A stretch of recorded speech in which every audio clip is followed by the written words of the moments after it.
Welcome to this, Space and Rocket. No. The Starship Flight 6 recap and review. You two girls, tell your friends. You there in the hat, tell your friends. Starship Flight 6 rocket review. One night only.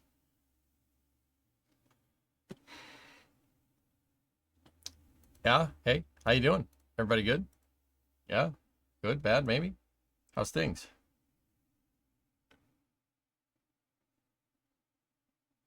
Your hat's on the other side of the room. Oh, okay. Well, all right. It is November 20th, 2024. I'm EJ. This is the Space and Rocket Review Starship Flight 6 Recap Edition. Yeah. We had Flight 6 go off yesterday. And, yeah, everything seems okay. Except, they didn't do a tower catch and stuff. But anyway, I'm EJ, your host. I was just getting all the links together here. So, let's jump in. But first,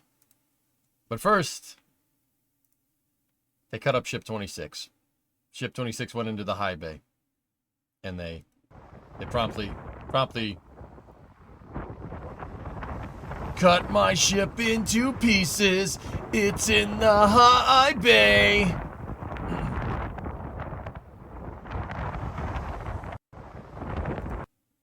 In which case, I replied, Jack posted that, in which case I replied, oh no! Anyway.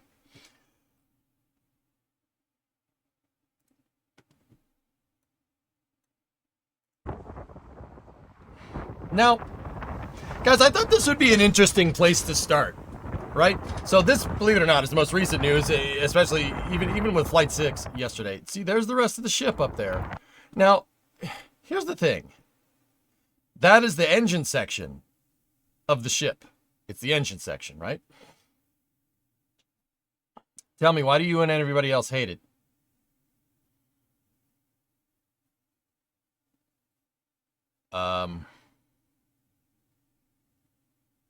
Because it's dumb. No.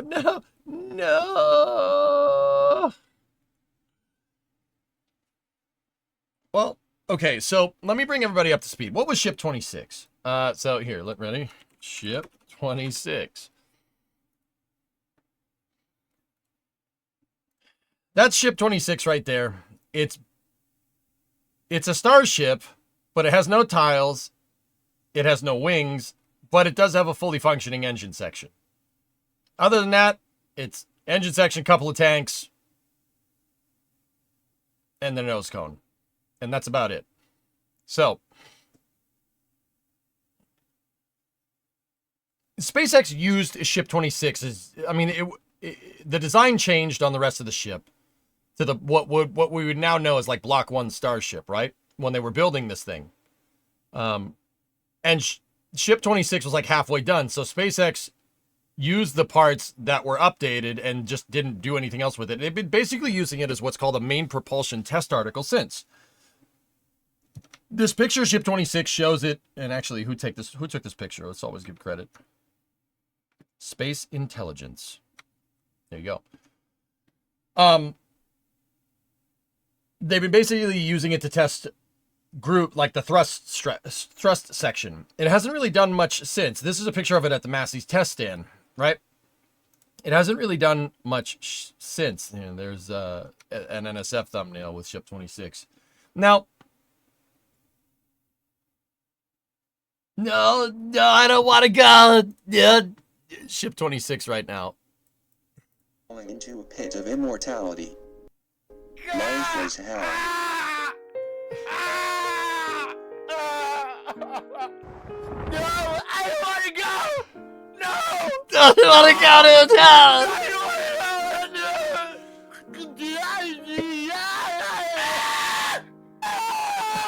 God.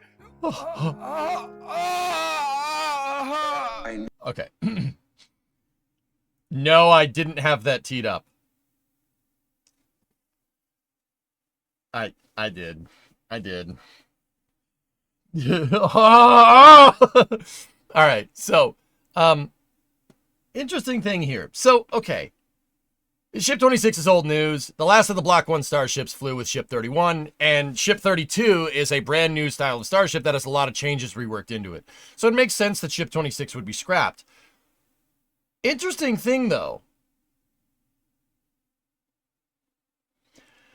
So, guys, something that I noticed. So they brought it into the high bay, right? They brought the sucker into the high bay, right? You have to do that on Flame Trench? No, I don't think they're ready for that.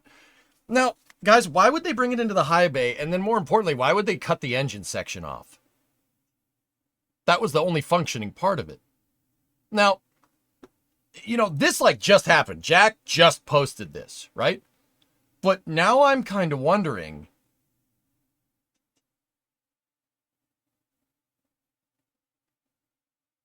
what are they going to do with the rest of this thing? You think they're just going to scrap the rest of it? Why bring it into the high bay if you were just going to scrap it? Because it has a crane? Yeah, maybe. That what I'm getting at is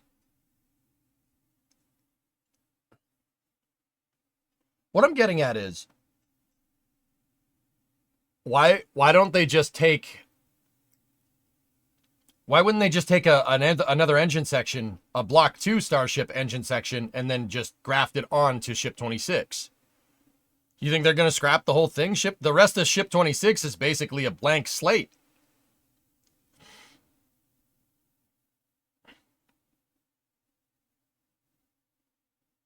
Booster 4 was scrapped in the high bay.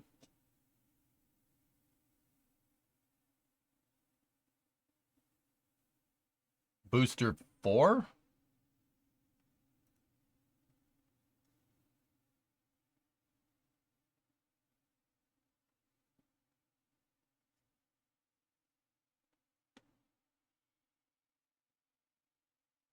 Block 2 is a different downcomer. They need to replace the common dome to do that. Don't give us hope? All right, fine. They're scrapping it. Piss off. Whatever. Just offering an alternative opinion. I hope your ship gets scrapped, and I hope all your dreams get ruined. Fine. I was trying to be cool about it. Nope, not anymore. Nope, sorry.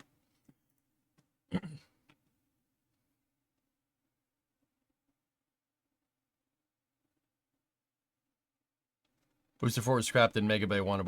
You guys keep saying Booster 4. That's two people, one person on the YouTube stream, one person on the Twitch stream that said Booster 4 was scrapped.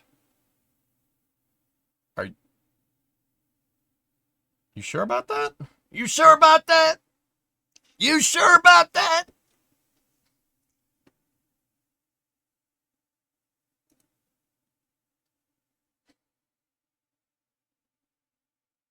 Throws Lego hammer. Ah, jeez. Anyway, so that's the latest news. But the cool news is that Ship 31, Booster 13 launched yesterday. Great launch as far as I can tell.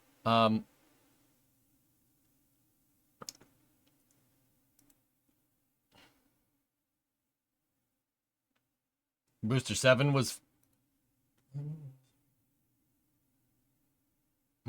Anyway, that's when I was playing games. I stopped doing Space News for a little while, and that was during the EJ stopped doing Space News era, so... Starship hop test with a catch test.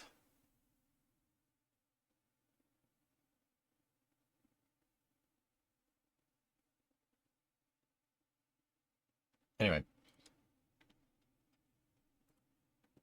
Moving on. So,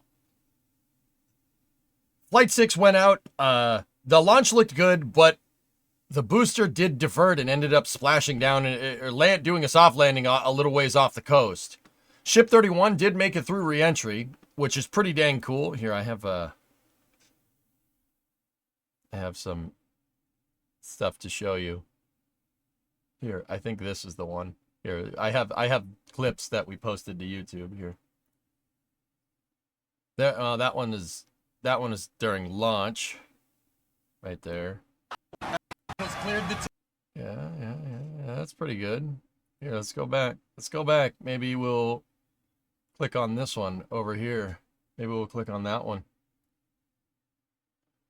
So Ship 31 did end up landing. And it did splash down. We didn't get a booster catch this time. Maybe he missed click. Maybe he misclicked twice. Here you go.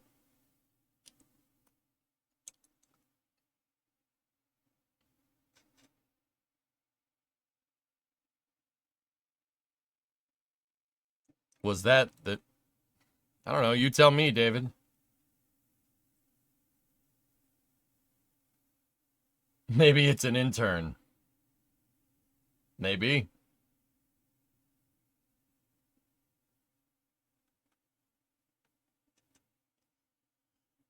Anyway. Oh, wait. I'm scrolling down Elon's Twitter again. That's probably not a good idea.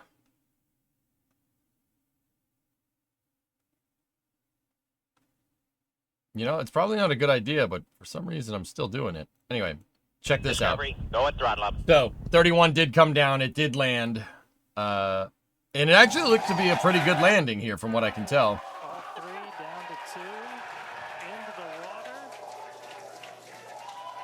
Starship is landed. Wow. And we have ship splashed down in the Indian Ocean. Wow. All three down to 2. Into the water. So Ship 31 actually made it through despite getting completely scorched on the, it's getting toasty in here, hold on. Despite getting completely scorched on the way down, this Starship actually had less tiles on it. It had way less tiles than previous Starships. SpaceX just took a bunch off and sent it, right? So Ship 31 did make it through. Actually, you know what? Let's just go right to SpaceX and we'll just look at the whole recap footage. So That's certainly a unique challenge. So there was a launch here. Let's go over here. Let's just go through it again. I'll go through it, but with some commentary on it, just so we can get everything all. The continuity here can be all organized. So it was it was a very good day. Late afternoon in Boca Chica yesterday. It looks beautiful out. Notice the missing tiles on the midsection. Yeah, the missing tiles. Okay.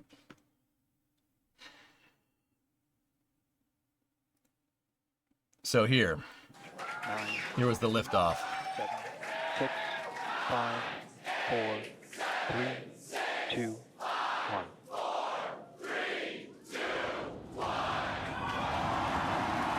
Looked fine to me, Brun.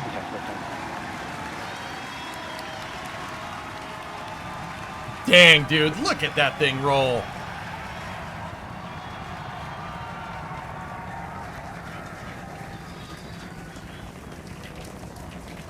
Unreal. Vehicle is pitching downrange. Booster Raptor, chamber pressure nominal. So once again, this is a replay from yesterday. Takeoff looked really good, but there's something that we noticed that you can't see in this. They don't show it. So, see that antenna? See that antenna up there? Just remember that antenna for later, okay? Hot staging.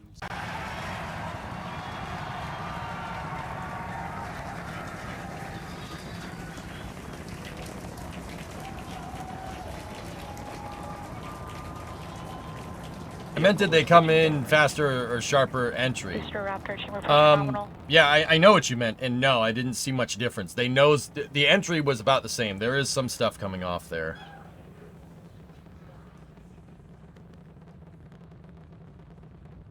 Oh, see, there's more stuff coming off there. Booster and ship, avionics, power, and telemetry nominal. Man, that thing is nutty. So I got to get up to staging here. Starship. 6 out of 6 lit on the ship. Booster. So check this out. Staging went really good, actually. The hot staging firing. Watch, the 6 engines will light up. 3 initially, and then 3 more. And we heard the tower is I'll talk good. more about that in a second, Brun. Give me a second. So there's most engine cut off, everything but the center 3 Raptors. Ship engine startup. There it goes. Stage separation. All right, hot staging confirmed. It's so 6 out of 6 cool. lit on the ship. Oh my goodness, Booster that's boost so back legit, going. dude. We Yep, heard that there we were go. good. First stage, boosting back. Kate, Jesse, take the views. Hopefully I got a booster coming home real soon. Wow, from our view here, Dan, great views of planet But Earth listen. behind that super heavy booster. Right now it is performing the Ship boost chamber back pressure burn. nominal. That's a good Good one. news there, telling us that the pressures inside the ship are good. That is the second stage, or the upper portion of the vehicle. Follow along with the telemetry on the bottom of your screen. Yeah, booster is currently, super heavy is currently in its boost back burn. This boost back Ship burn, avionics power and telemetry nominal. this boost back burn lasts just a little bit over a minute. So we've got the a engine little, shut down. approximately 30 seconds left. We've had shutdown of that boost back burn. Up next will be hot stage jettison. So listen, The view from the camera on the left, or from the booster on the left-hand side of your screen, and then tracking cam there on the right-hand side of your screen. We'll see those grid fins. Booster offshore divert. hear that? Booster offshore divert. So, booster 13 here encountered an error that basically made it land out in the ocean. It soft landed out in the ocean, right? So why would it do that? There are gates here. They're automated, and except for one, there's a manual like button that needs to be pressed. It's not actually a button. It's probably just a button on the computer or something, right? So everything from like hot staging after staging, when the booster separates, right, it's going to turn around, it's going to boost back. It's going through a series of checks. What are those checks and why are they there? Well, obviously you have your normal checks to make sure that, the engines are working correctly, right? Making sure you're going in the right direction, right? The booster knows where it is, so it knows where it isn't, right? And then what it's doing is the booster's talking to the tower, okay? The booster and the tower need to do a handshake. The booster's going to basically, this is all automated. This part's all automated. The booster's going to look at the tower. It's going to call the tower and be like, "Hey, tower, this is Booster. How you doing? You ready to catch?" And the tower's going to be like, "Oh, hey, Booster, this is Tower. Yeah, I'm ready to go. Are you ready to go? Yeah, I'm ready to go." Right? So this happens basically during the boost back burn. And what it's basically doing is making sure that it can go to the next gate to basically set up it happens during the boost back. It'll set up the trajectory for landing at the tower if the handshake is good, right? It's got to do the secret handshake. And if it misses a step, right? If it misses a step, it'll divert. They just called divert right there. They called divert before the boost back burn. Well, not before. It's basically around the same time. But anyway. So what Booster 13 ended up doing is just doing a soft landing out into the ocean. Now, that begs the question. What went wrong? Who failed the handshake? Did the booster fail the handshake or the tower fail the handshake? Well, we'll get back to that in a second. But, per SpaceX, the tower failed. The tower didn't handshake. The booster was fine, which really does kind of suck considering it's 33 Raptors And we can down the also tubes, see right? that- But, yeah, the booster is actually nice and healthy, and it didn't handshake with the tower correctly, which sucks. So, Super Heavy did come down. It came down pretty much okay. Now, see, if they had gone through that gate, like what we saw on Flight 5, it would go through a couple more handshakes to make sure everything is good with the tower. And then once the booster and the tower complete the handshake, the flight director or the launch director will give the okay, a manual okay on top of everything to have the booster go. There's like one piece of human interaction that you need here, and that's the launch director saying you're good. And that only happens after the handshake. They didn't even get that far this time. So the booster ended up doing a soft landing. It looks great. The booster looks fine, which really sucks. Yeah, that really sucks. She came in perfectly fine. Look at that. All the engines running, perfect relight. Everything's looking good.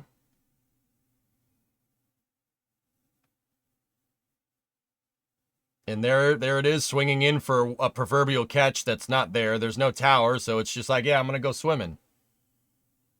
The booster did fall over and explode. SpaceX cut the camera before that happened.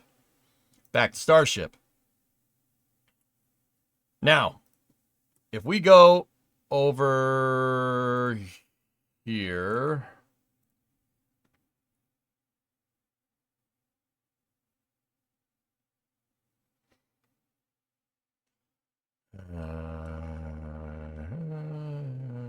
all right. So, remember that little antenna on the top? That is a communications antenna for the booster, as far as I can tell. Why else put that thing up there? Right? Put it up there so the booter can see it, right?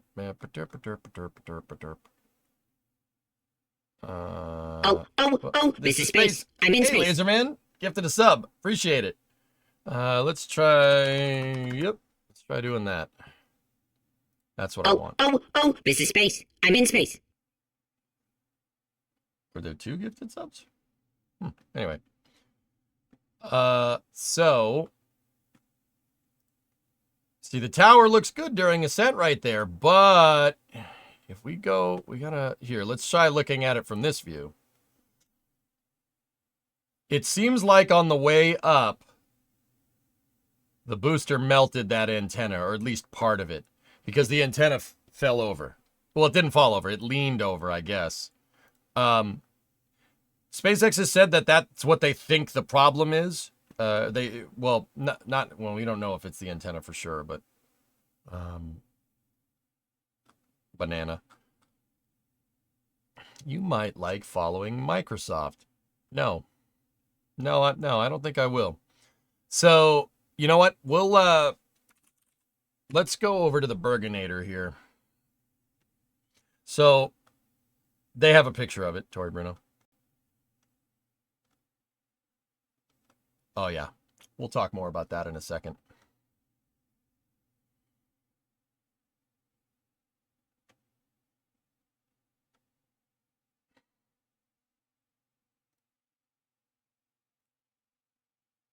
Also, this is Jack's slow-mo footage, which is...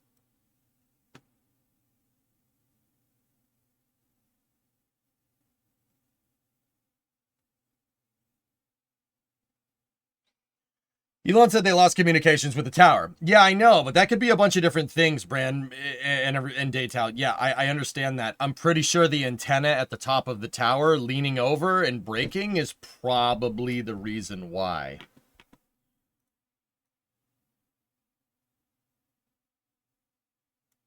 Nope, not in that shot.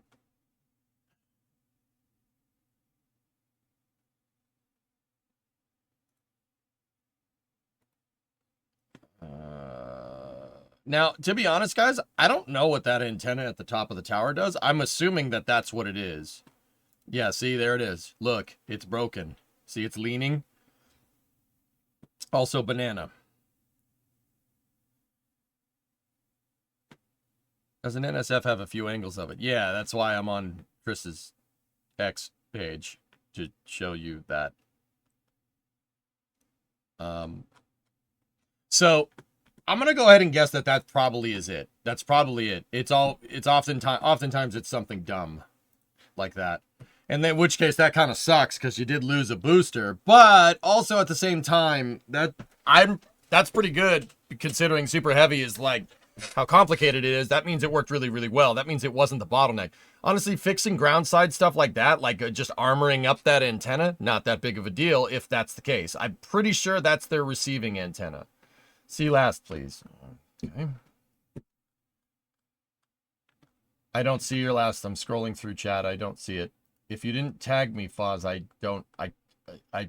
I'm just going to assume you're not talking to me.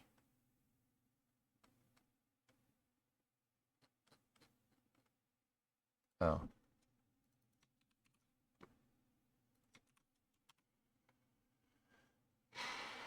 So what's Zach saying? An interesting thing that Zach noticed, but I didn't think much of it at the time. During the pad avoidance maneuver, the chopsticks seemed to take quite a beating per usual. After Starship cleared the tower, the chopsticks began closing to perform the automated health checks. They ended up opening up again a few minutes later, which did not happen during Flight 5. This is the time period where the issue was detected. Since the road open, crews have been on the chopsticks performing inspections. Since the road open, crews have been performing inspections. You can also see before and after the lightning tower damage. I doubt this surely played a part in triggering the abort, but it's possible. Yeah, see, like, that's what I mean. That's odd. That's something that's visibly broken, so might be that, might not, don't know. The official statement from SpaceX has said, yeah, here we go. Following the nominal ascent burn stage separation, the booster successfully transitioned to its boost back burn to begin the return to launch site. During this phase, automated health checks of critical hardware on the launch and catch tower triggered an abort. So what does this picture from Lab Padre show?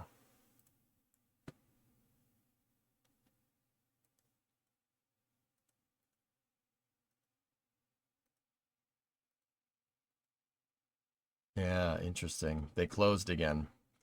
So yeah, it could be the antenna. It could not be the antenna. It could be something weird with the chopsticks. Yeah, either way, I think it's pretty conclusive that ground side infrastructure, ground support equipment was the problem here. I think that's pretty conclusive. Whether it's the antenna, whether it's something else. Anonymous mycologist popping in to like the stream and then leaving for dinner. Okay. Probably missing something, but why don't they use Starlink to communicate with each other?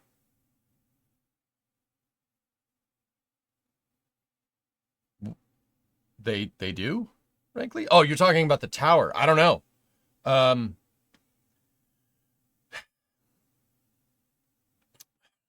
They might use Starlink. Who knows? It's hard to say.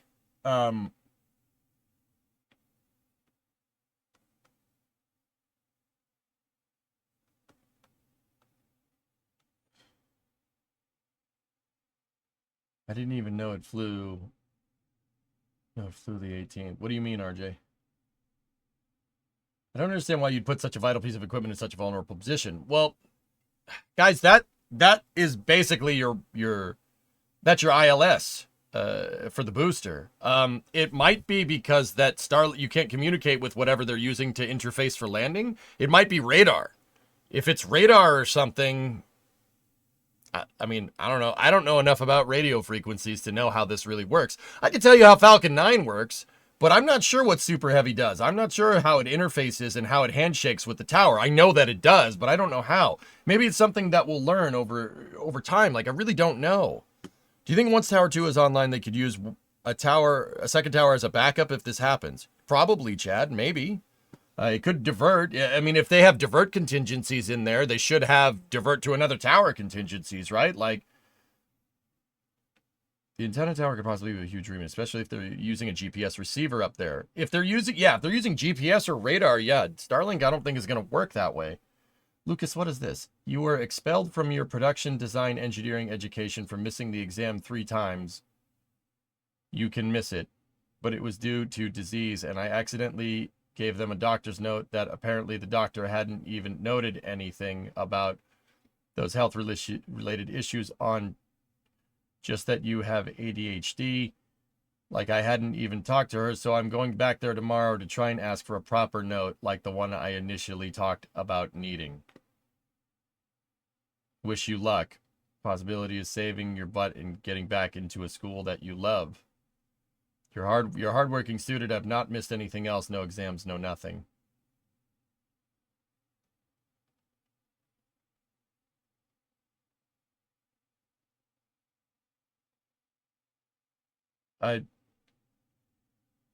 Lucas, what did you said because of disease. What disease are we talking about here? Or are you going to bed? Well, if you're going to bed, good luck.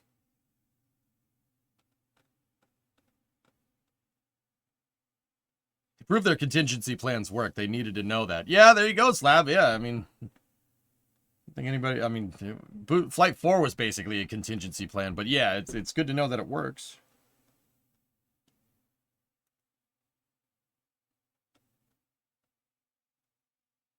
Do you have any thoughts on Sabre Skylon? Yeah, I do, but it costs money. They would need to buy they would need to buy what my thoughts are. Get it because they're bankrupt. Yeah, no, that sucks, Leaf, but yeah. My guess would be the antenna would be for range finding. Yeah. Probably still do. Do you know what RTK is? They're using a GPS receiver up there to broadcast corrections to normal GPS drift. This is how you get sub-centimeter precision. If it moves, there goes your precision. That, Aqualex, that's what makes sense, right? Like if an ILS isn't working correctly, plane crashes into the ground instead of landing. Yeah, that thing needs to be perfect, right? Anyway, it looks like Lucas went to bed. All right, well, anyway. More Artemis 2 news that you sent me on Discord. Yeah, okay. So, it could be that. It could be whatever. I mean, once again, my money's on this. My money is on the antenna at the top. If they're using GPS and it's moved, the booster crashes into the tower. So think about it like this, guys. If the sensor is at the top of this tower and it needs to be in position, it needs to be right here. If the tower is leaning at like 5 degrees, we're talking probably about a 5 degree, if the tower is like 30 feet tall, we're probably talking like a 5 degree or 5 foot change, like almost a 2 meter change. And a 2 meter change is not, you guys are right. A 2 meter change is not good if you need sub-centimeter precision, and that is what they need. Dude, even if it was a meter precision, being a meter off means the booster hits the tower. And so I know, like, they caught one before, why don't they catch it again? SpaceX ain't going to risk their operational pad. They're not going to risk it unless they're absolutely sure. Right? So it did suck seeing the booster not land, but it's okay. Tower is way more valuable than the booster. Yep. Imagine if they could switch towers for a contingency. Yeah, maybe. Does Scott Manley care if you show his stuff? He shows a side-by-side speed and altitude of flight 5 and 6 go to 5 minutes. That's the kind of stuff I'm trying to avoid, goalie, because Scott might be okay with it, but the YouTube monetization stuff might not be okay with it. So I'm just, dude, I'm still trying to figure it out. I don't want, that's why you guys have been linking me YouTubes, and I'm like, nope, sorry. Dude, you haven't, I don't mean to complain. The YouTube monetization stuff sucks. It can flag like promo footage. Like, so, if a satellite company has promo music, right, and they have music that's copywritten in the background, it'll flag it and it'll demonetize the entire video. We're talking a 5 to 10 second hit demonetizing a 5-hour stream. I'm not taking any chances. Screw that. No, we can't do that. Even if Scott's cool with it, I'm like, and I'm pretty sure he is. I'm not doing it.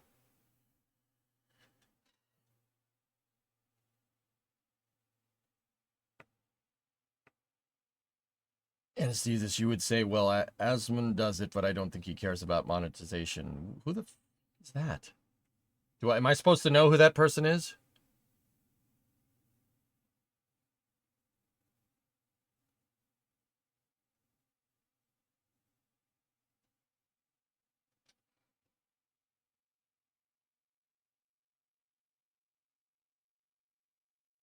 Oh, that's that guy that doesn't pick up. That's the guy that doesn't pick up after himself, right? I mean, whatever. To what's your own. I think that's how I knew him. I don't know him personally. I've never met that guy before in my life. I don't know, dude. I don't know. I'm not risking it, dude. I need money. I want money, dude. I'm not going to lie. He's one of the biggest North American streamers on the platform.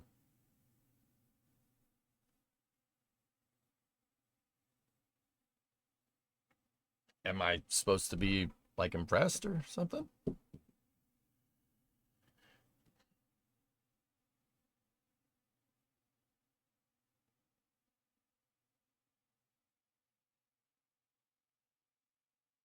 Sorry for even opening that one. We could put that one on the shelf. I don't know, dude. Yeah, now I'm remembering now that guy. Yeah, I don't know. I'm not gonna say anything bad or anything good, dude. If I'm remembering correctly, there was some drama there, so I don't want none of that. Nope. No. But you asked who he was. Okay.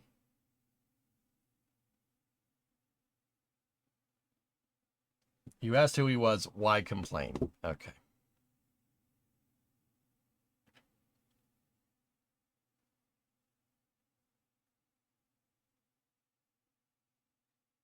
Are we done?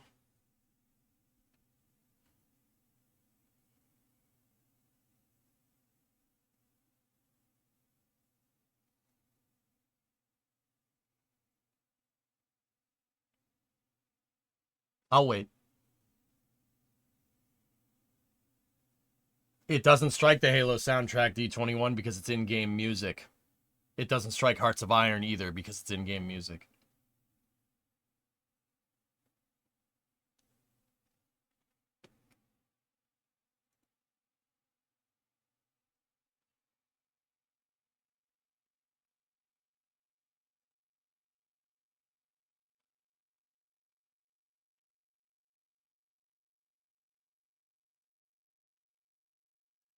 Yeah, you got to be careful with it, dude. So.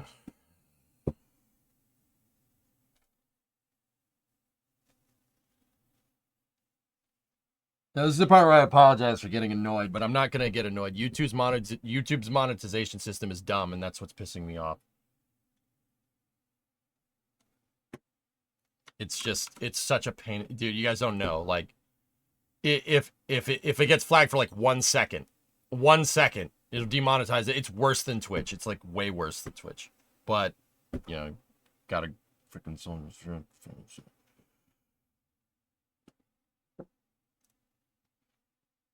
Here.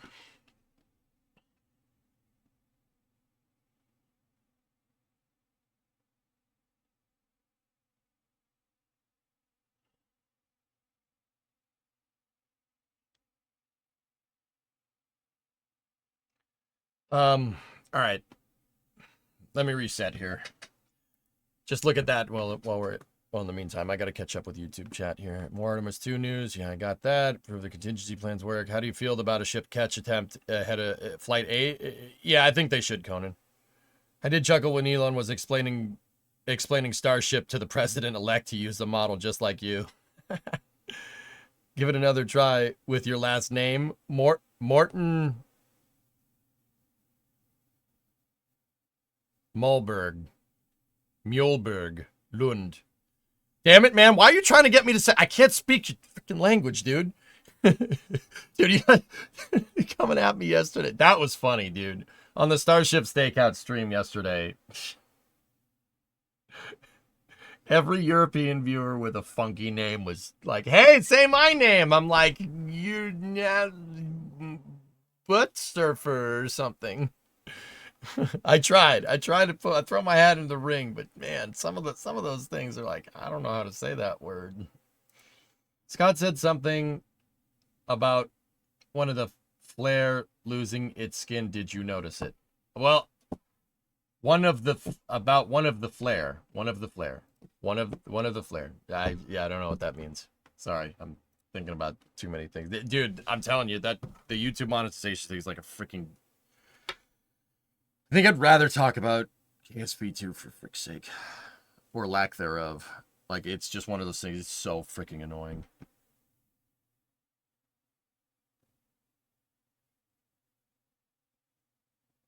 The pieces of flare. Dagon, that's where my mind went. He's talking about the aft wing static cover. Did I notice it? Oh, yeah. I'm trying to get to that. You know, like the whole thing, dudes, was trying to go through a recap of the entire mission. And, yeah. That's what I'm trying. That's what I'm attempting to do. I mean, there's that. That's pretty good. Flaps.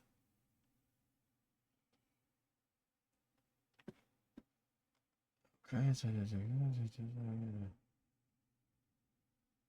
Was the ship's altitude higher than normal when it reached the belly flop stage at re-entry?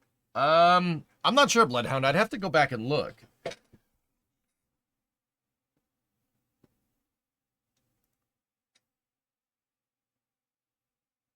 Oh, dude, oh man, look at that thing. Look at that thing freaking roll. That thing is nuts. What a piece of equipment that is. All right. Anyway, so it's tough, Coltech. You could whistle something in like A minor. You could whistle a note in A minor and somebody would copyright claim it. It's really frustrating having to waste like 30 to 45 minutes every day. Because okay, so here's the thing, dudes. Before we get to the rest of this, if it gets flagged, it'll demonetize it instantly. And then you have to go in and then you can either appeal it or you can mute the part that gets claimed, right? And if you appeal it, then if you mute the part that gets claimed, you have to go back and you have to edit the damn video. I don't have time in the day to waste an hour on a 3-second copyright claim. Demonetizing like a 5-hour stream. It sucks. It's such a pain in the butt, dude.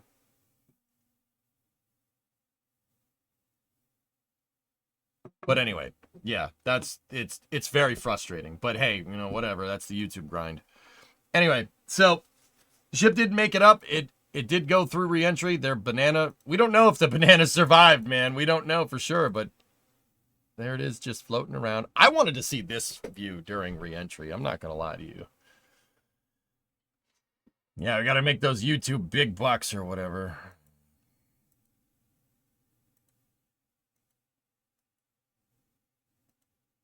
But check this out, dudes. You want to see something? Want to see something interesting? Look, watch right here. Okay, I'm gonna scrub through the video. Watch this bulkhead. Watch right here. Okay, ready? 1, 2, 3. See what I mean? Look. Oh boy. Oh boy, that's not good. You see that right there?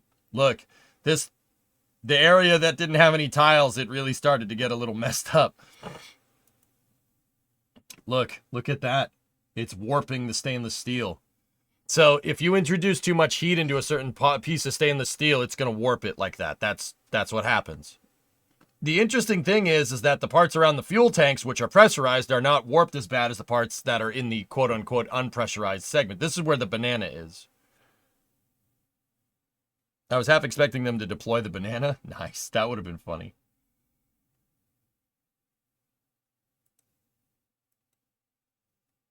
Yeah. So the cool thing is that Starship did make it through. It did make it through. That's what you meant yesterday with the dent.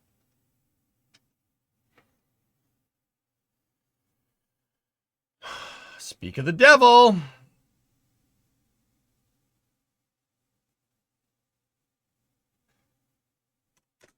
I just got an email.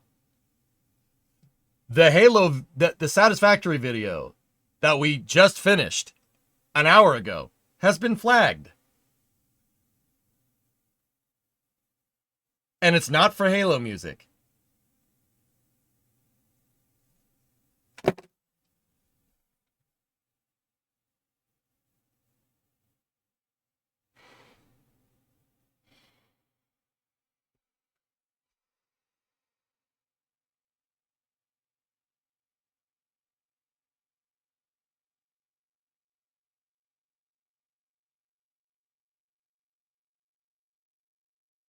Was it for Metallica? No, I don't understand what this. Surge current bracket 868590 bracket. I have no idea what that means.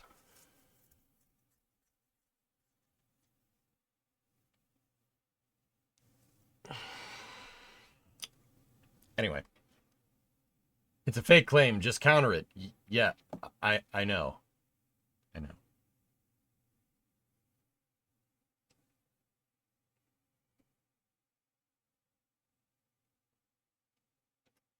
Fine. Give me a second.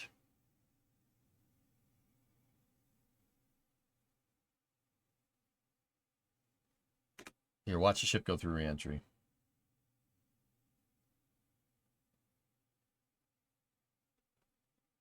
Does it at least give a time code? Yeah. I mean,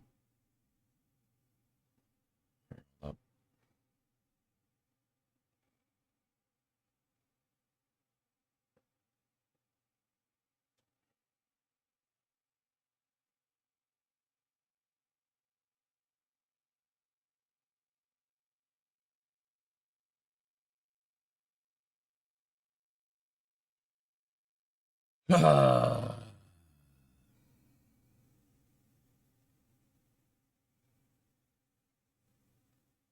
know the game Archie has been flagged for the sound effect of the water.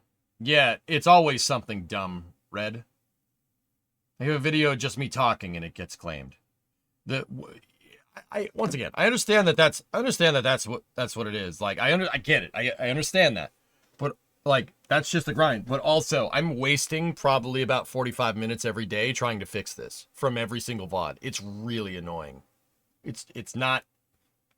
It's almost to the point where it's like not a good use of time. But anyway.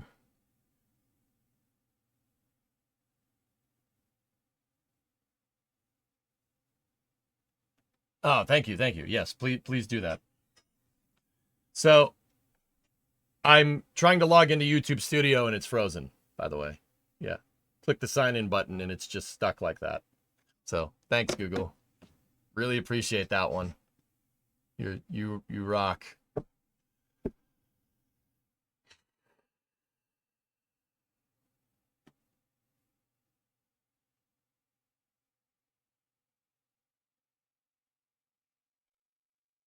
Anyway, let's get back to work.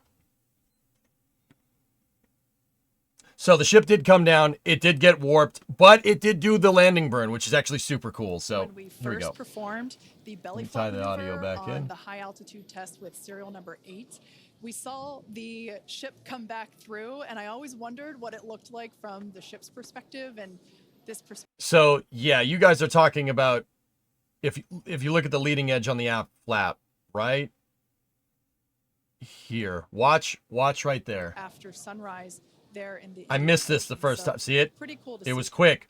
Remember how I told you sparks on the vehicle? You're seeing. This is what I said during the cast yesterday. You see these sparks going on here. See this? That's no good. That's ablating. When something sparks like that, it's being ablated off, meaning it's burning off. SpaceX's heat shield is supposed to be reusable with the tiles on it, so you don't want it to burn off. With that being said, they're still prototyping the heat shield and everything, but this is part of the reason.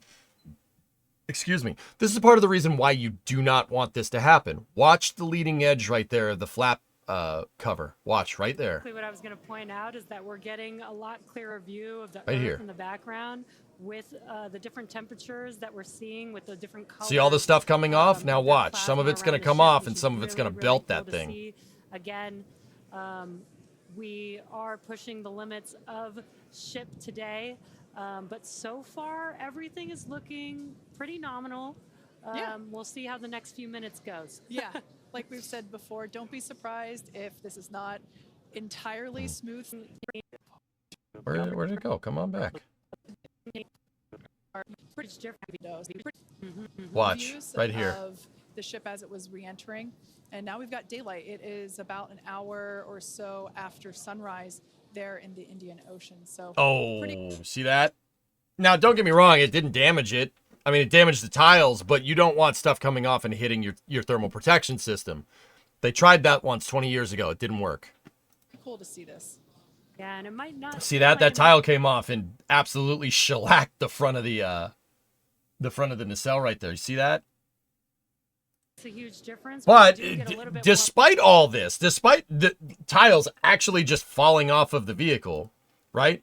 And stainless steel being exposed to straight plasma and warping like crazy, Ship 31 made it through. I think it's a testament to the stainless steel design here. I think it's a testament to the stainless steel design. This is crazy. The fact that it could just tank all this, like, dude, okay, let me put it to you like this. You lose one tile in the shuttle, you might be okay. You lose 3 or 4, you're rolling the dice. You lose more than 4, more than 5, you lose 10 tiles on the shuttle, dead. This thing's just, this thing. Meanwhile, we have this thing over here. You're losing tiles left and right. It doesn't care. It's just going to go right through, which is still crazy to me. And then, you know, a little bit later during reentry, they did have some blow through on the forward flap. See that? That's not good.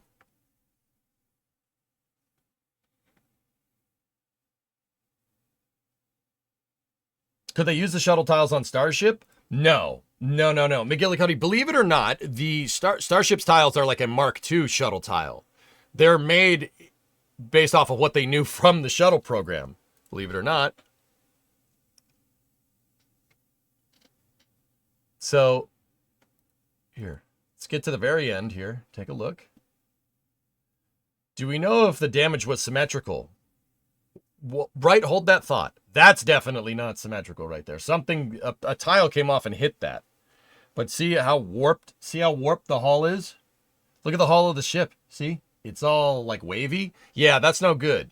That's what happens when you put too much heat into stainless steel. Or aluminum for that matter. Aluminum would do the same thing. And then it would do this and then it would crack. Stainless steel would just warp. And it'll just kind of stay like that, which is what we saw right here, right? Now, ship 31, yeah, here we go.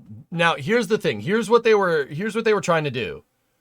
They were trying to nose the thing down. Nosing Starship down. Where's the model? Let's get the model. Nosing Starship down like this during its like subsonic belly flop, they drop the nose. So this makes this extremely aerodynamically unstable. The reason why is because you're very susceptible to yawing conditions here, with both of your forward flaps up like this. But it seems like they didn't drop it too far in one direction.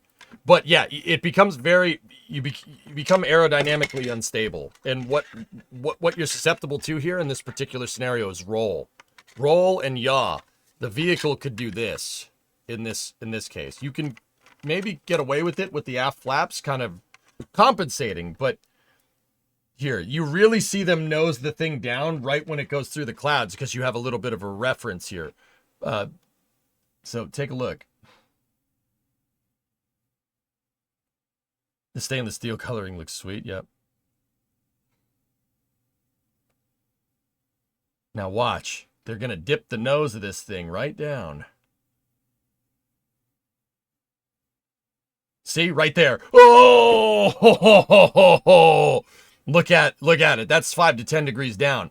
Like I said, this gets very aerodynamically unstable. You do not have a tail row. You don't have a tail, right? If you start tilting this nose down and Starship starts going forward, you don't have like a rudder or a vertical stabilizer. You have these, and those can help you to an extent. But in order for Starship to be able to maintain its roll and also maintain yaw, you need all 4 flaps. So folding the forward flaps like that completely up and then trying to rely on the aft flaps only is very aerodynamically unstable. Like, meaning that you'll just slip out of control. And now look, they dip the nose and look, watch the movement on the flaps when this happens. See, they dipped it and it starts to get unstable and then it'll compensate real quick. See, look at the flap movement. Did you see it? The whole flap went, oh, nope. We got to fix that. Did you see it? It happens very quick. Now, see, notice the flap here is making some slight adjustments, right? It's not big movement. The flaps are kind of going, right?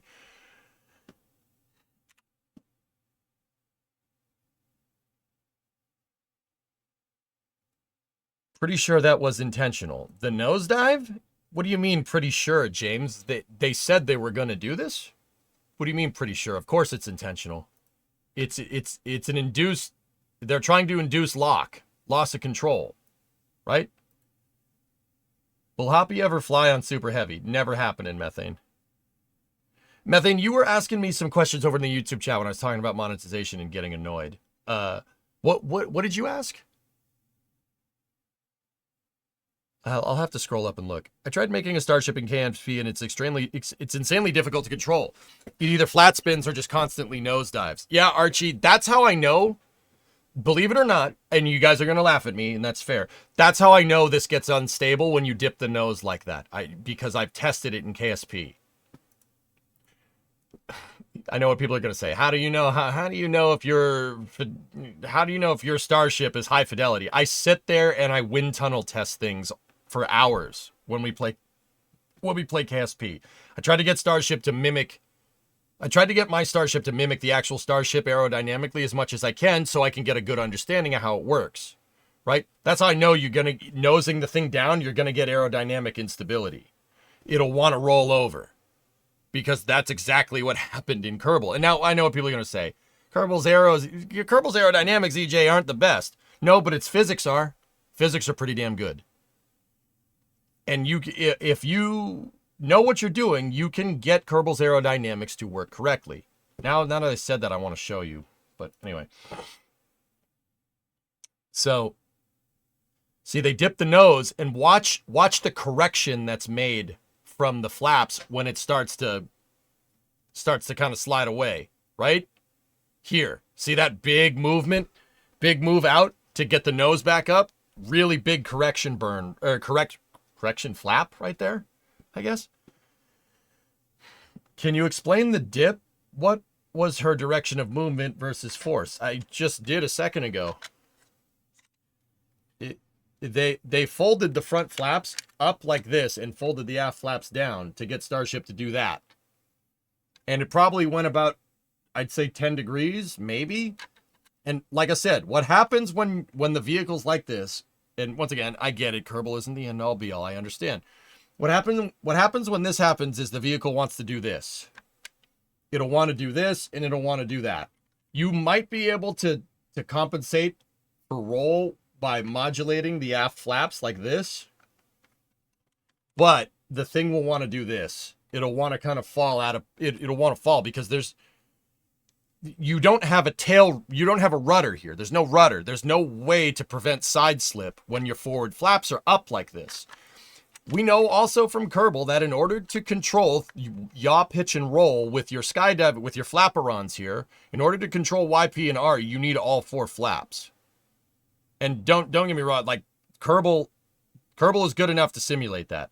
If your forward flaps are fully up, you're not controlling this thing. You're not controlling it aerodynamically with just the back flaps. That's why when they started to dip the nose, on this thing, right? The flaps immediately deployed and Starship came nose up again. Like, you could see it happen. It happens quick because that's how quickly it can lose control.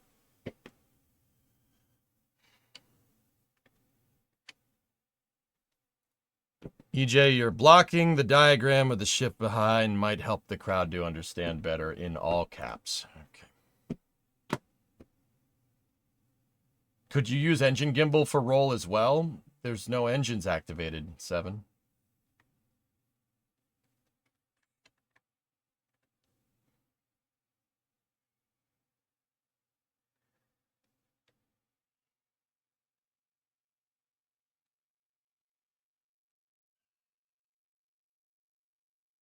Do you think they chose the cloud layer as a visual reference, or was it just coincidence? It's just coincidence, Finn. In fact, without the clouds, I probably wouldn't have been able to spot any of this.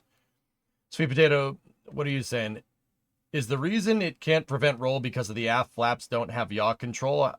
Could they theoretically just add some control surfaces to the bottom of these flaps to fix it?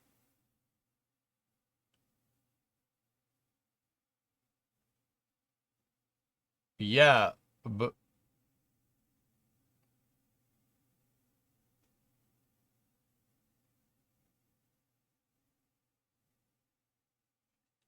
Yeah, but you don't need to. The modulating the forward flaps, which are deployed in this particular scenario because they're testing, is going to fix that. Is going to fix that for you. How you'd roll the Starship, right? If you want to get it to roll correctly, just deploy 2 flaps on one side. That'll get it to roll, right? That'll get it to roll really good. How you get it to pitch is you modulate angle of attack between front and rear. So if you keep your back flaps deployed and pull up your front flaps, right?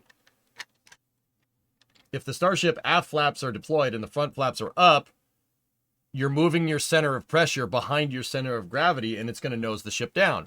Simultaneously, vice versa, front flaps deployed, rear flaps folded up, you're going to get a pitch up moment here. It'll flip it, which is what you're going to see it do here in a second.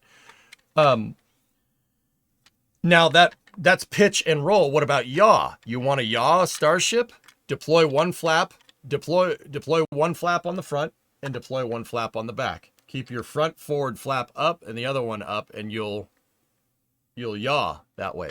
That's what I mean. you need your forward flaps for yaw pitch and roll. You need to have all 4 control surfaces. So folding those up and keeping the aft flaps deployed is basically turns into a brick, and the thing you'll want to do this. It'll want to flip over.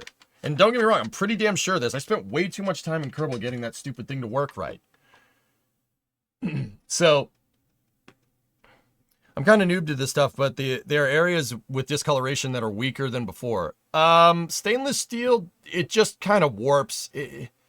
Depending on the discoloration and depending on what stainless steel alloy they're using, Vargon, it might weaken it. Now, what I will tell you is this: that stainless steel is definitely weakened. This is definitely weakened. I'll show you why in a second. So watch. Check this out. They're gonna do forward flaps are deployed, right? Now watch.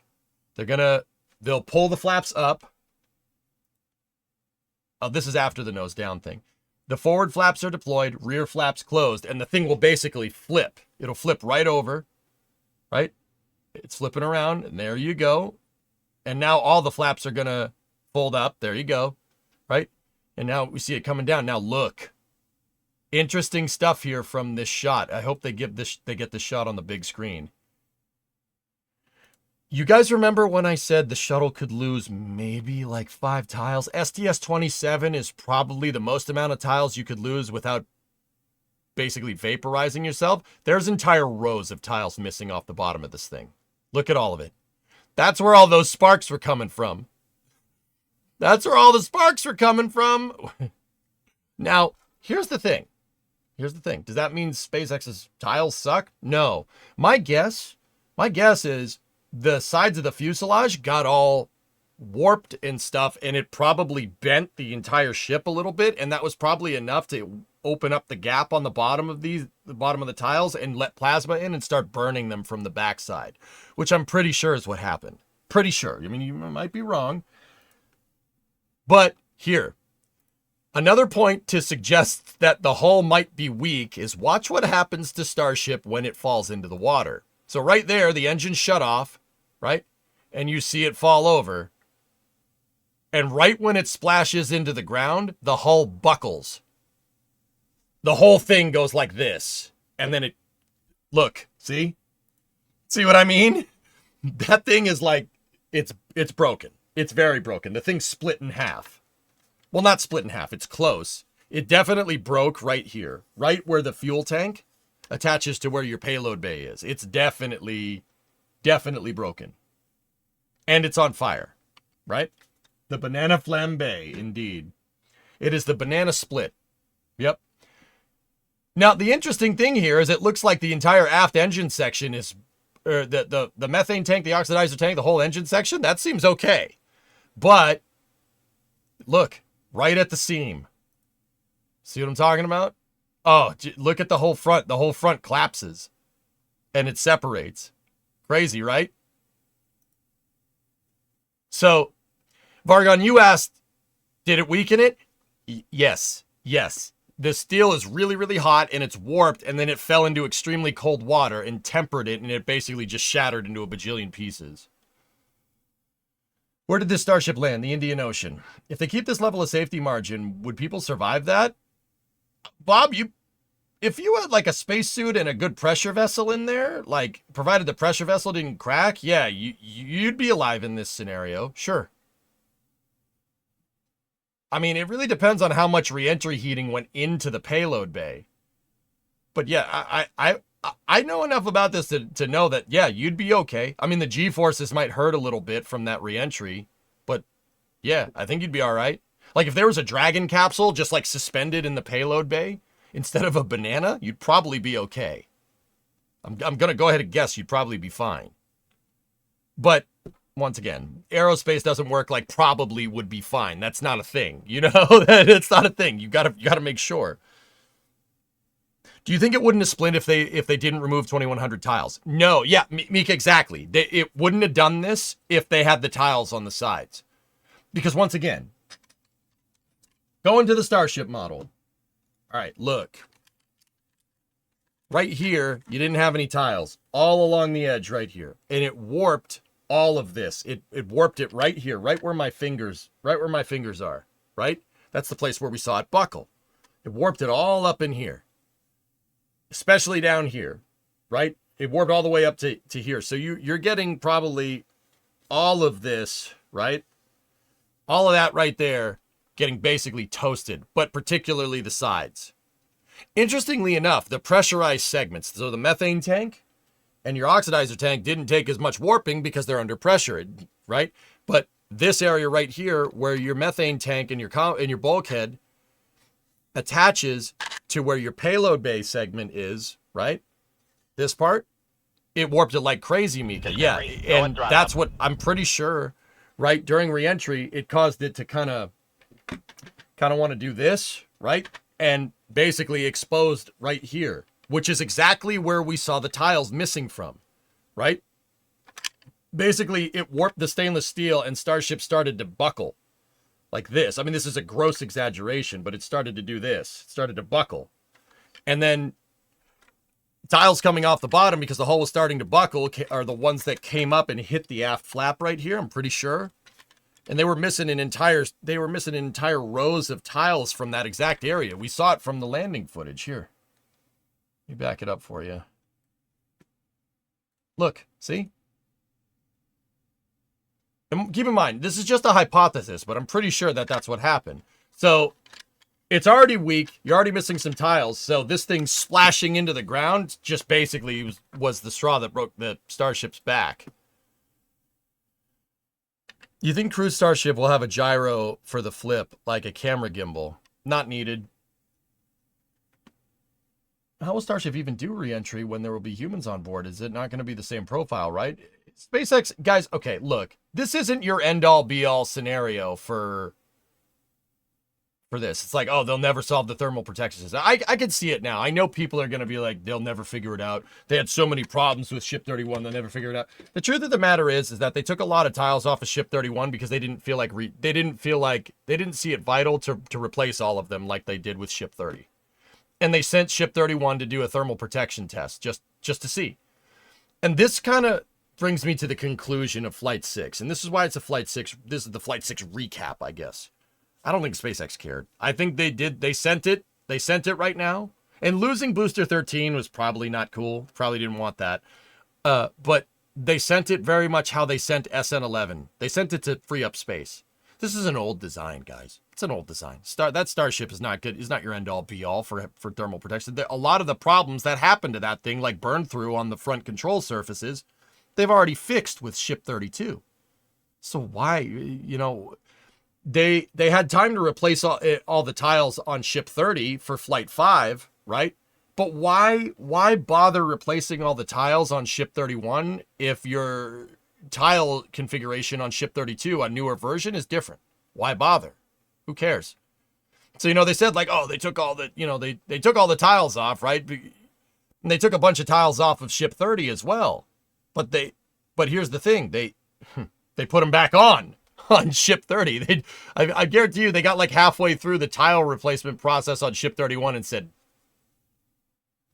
it'll be fine. It'll be fine. Whatever. Just send it. 12 Bravo. Yeah. What a show. And you know what's crazy? They took off like 2,000 tiles and it still freaking made it. I still can't believe that. Hey, Running Bear, what's going on? Hired, did you find a clip for me? Hold up. No way. How old is this? This is 4 years ago. Oh, geez. Oh, God, look at me. What the hell is my hair doing? All right.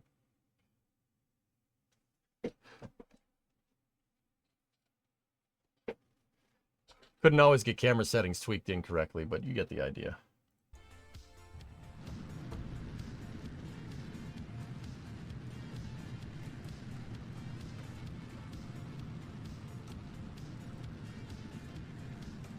That's an awfully long hover there, pal.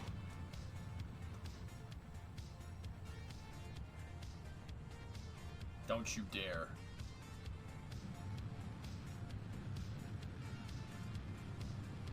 I screwed it up. I landed this?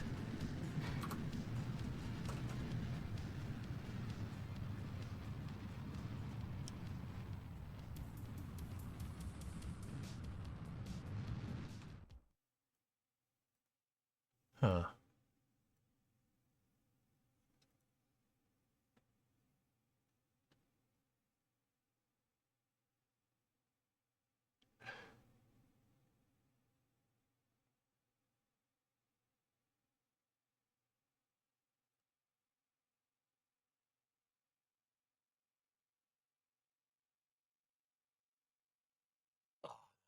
Mess with this.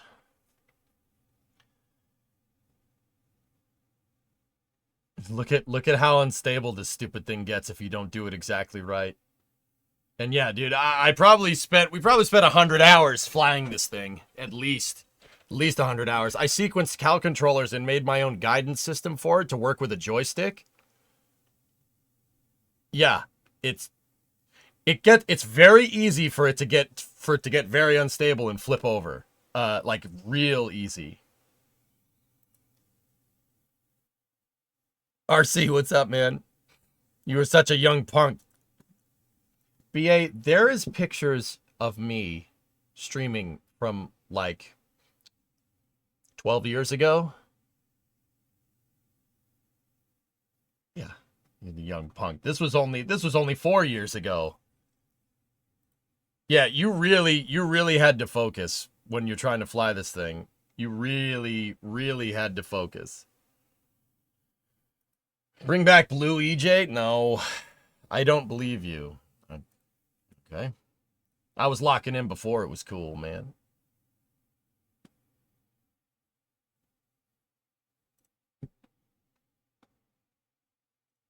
Locking in before it was cool.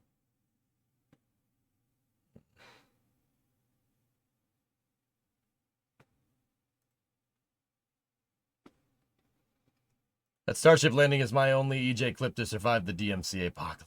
Yeah, right. I remember playing Lunar Lander as a kid. It was hard. Yeah, right.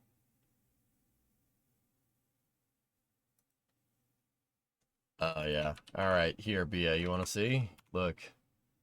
This is EJ circa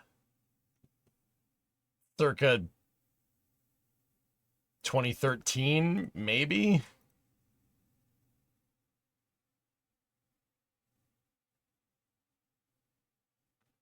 Is that good enough for you?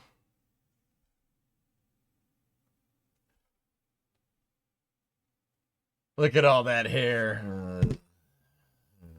It's still there-ish. It's not. It's kind of here. Kind of have it still. Who the heck is that? It's me.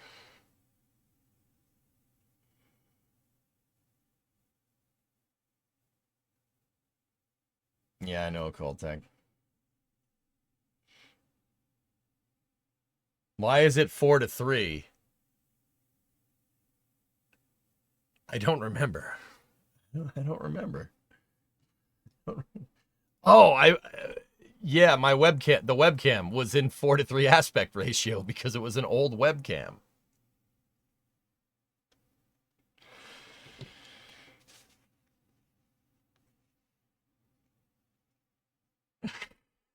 Yeah. My webcam used to be in 4:3. That's how long I've been streaming. Did you wear the shirt from IFT5 yesterday for the booster catch? I did. Yeah. So, yeah, see, okay. So, here's the thing. We talked about ship 31. It made it. It barely made it, but it made it. We talked about them diverting the booster. What does this mean? Where are we at? So, I'll be honest, I'm bumming about Booster 13. That's, you know, dude, if this was the first, you know, like catch attempt, if this was flight 5 and it diverted, I would have been like, all right, cool. But to have one caught and then the next one not, that sucks. I've always said this, dudes. The boosters are your bottleneck. The boosters are SpaceX's bottleneck. That is the big problem. You can make a ton of Starships. It's only 6 engines. Don't get me wrong. Most rockets have, you know, what is it, like 6 to 10 engines? Like, that's pretty complicated. The booster has 33. You do not want to lose 33 engines. And SpaceX did. And it, once again, if I was, I could be wrong on this, but it might be because that stupid antenna is broken. Yeah, a little antenna, little cable snapped. That's like a, how much do you think a Super Heavy is worth? $200 million? $300 million? That's like a $300 million mistake. Now, don't get me wrong. Is that gonna screw SpaceX financially? No, it's fine. It still sucks. Because once again, the booster is your bottleneck, and the boosters you need to get. SpaceX needs more data on catching. The reason why is because they themselves have admitted that they want to launch 400 of these things over the next couple of years. So yeah, you probably should figure that out. You ain't expending 400 Super Heavies over the next 2 years. I don't think that's possible to make that many that fast, right? Now, don't get me wrong. I think SpaceX can scale, but I don't think they can scale like that. I don't think anyone can scale like that.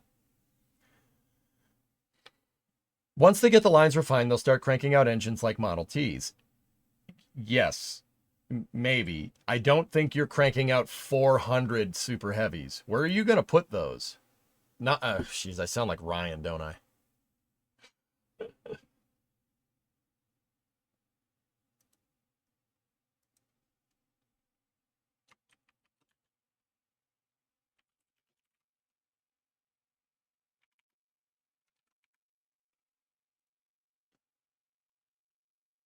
Every 8 hours. Yeah, Ryan virus. Yep. Anyway. There's also a problem that these boosters won't be reusable until they're using Raptor 3s. Yeah, exactly. Being spoiled by a booster catch is tough to beat. Well, guys, don't get me wrong. I mean, I want them to do it, and if anybody can scale, it's SpaceX. The point that I'm not, I don't want to get into a conversation about scalability, to be 100% honest. If SpaceX wants to scale, they'll figure it out, but I'm not sure they can scale like that. But with all that being said, that's not the point that I'm trying to make. Sorry, my head is thumping, man, from not sleeping for 2 days. Even after a good night's sleep, my head's still like, did I take Advil? Yes, I did. Just before somebody decides they want to be my doctor. No, trust me. Trust me. I feel like I'm hungover. So the point that I'm trying to make is that you can't expend boosters. You really don't want to do that. You really don't want to do that. And it kind of sucks seeing Booster 13 get plunged like that, especially since it's fine. Like, it was fine all the way to landing. It landed perfectly. It just didn't get caught. There was just no catch tower where it landed,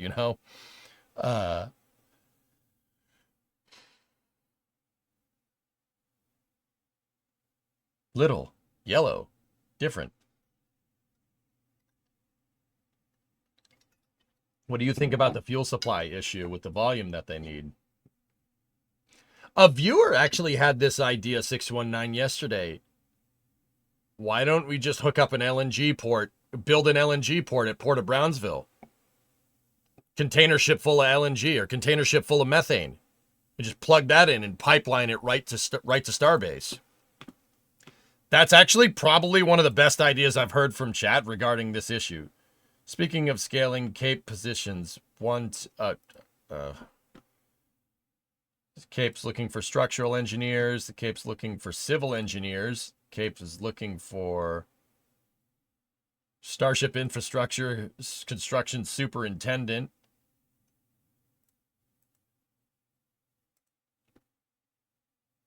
Yeah, they're going to scale at the Cape.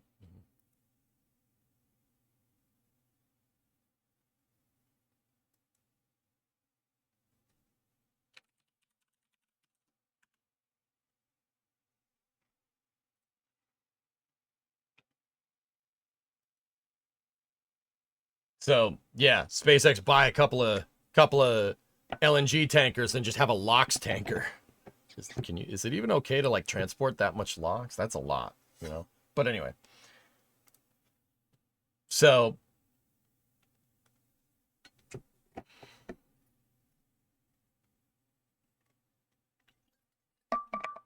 hey Jay, hope all is going well. Hey Base Thrill, what's up?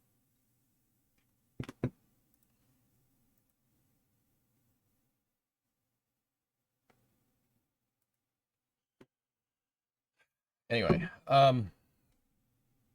that's the thing. With the 400 launches only be at Boca? Probably not, Ren. Well, considering those those... My head hurts. It's killing me, dude. Considering those jobs that Phil just posted, that about SpaceX postings, they're going to scale at the Cape. That's probably where it's going to happen.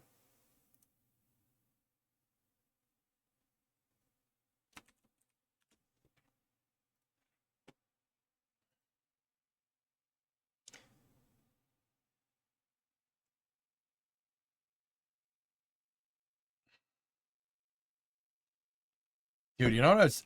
okay. I started thinking again. That's a dangerous thing when that happens. So think about this, dudes. What...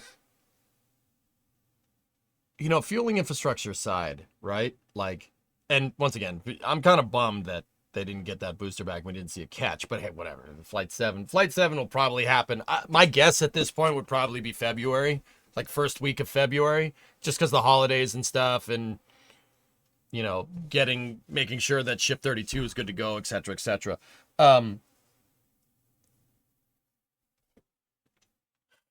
Actually, you know what? Before I have that thought, there are some other things that I want to show you. So Elon talked about... Here, check this out. Here he is confirming what happened. They lost communications to the launch tower computer. Catch would probably still have worked, but we weren't sure, so it aired on the side of caution. Yeah, SpaceX doesn't want to risk their only operational pad on a chance like that. That's no good. And then, here, check this out. The biggest technology challenge remaining for Starship is a fully and immediate reusable heat shield.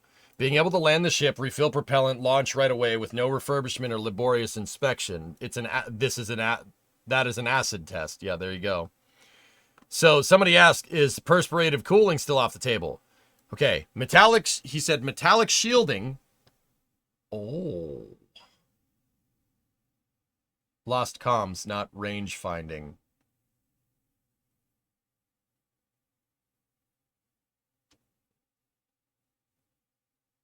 You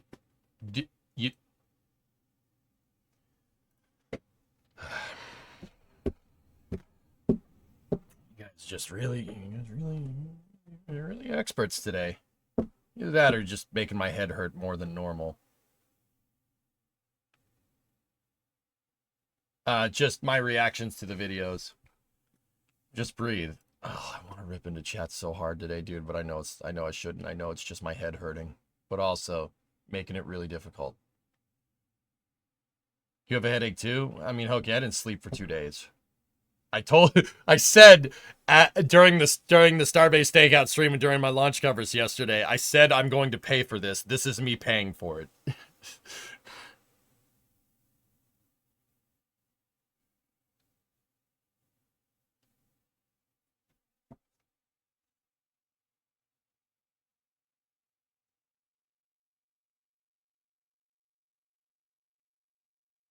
Fair enough, get sleep. I'm working on it, dude. Working on it. I'll be good by tomorrow. Here, let me help your head. Don't you dare. Don't do it. Don't do it. I know what you're going to do. Don't do it. Don't do it. That's not going to help. That's just going to stress me out even more.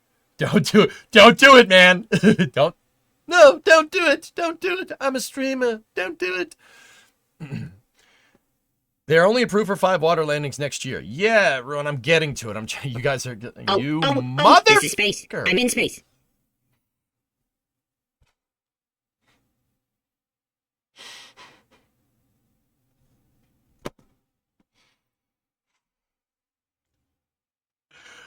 I'm trying to keep everything organized in my head, and it's not working. I'm trying, man.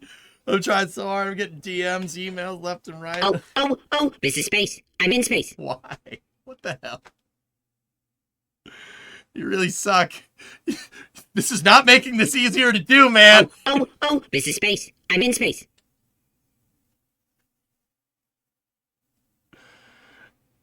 All right, whatever. Screw the format that I had planned. What do you guys want to talk about? What do you guys want to talk about specifically pertaining to Starship? We'll just go support Q&A style, all right? Discovery, go at throttle up. Trying to think and nothing is happening. My mind is just a piece of today. Oh, this is HLS space. renders. I'm in Oh space. God. Oh God.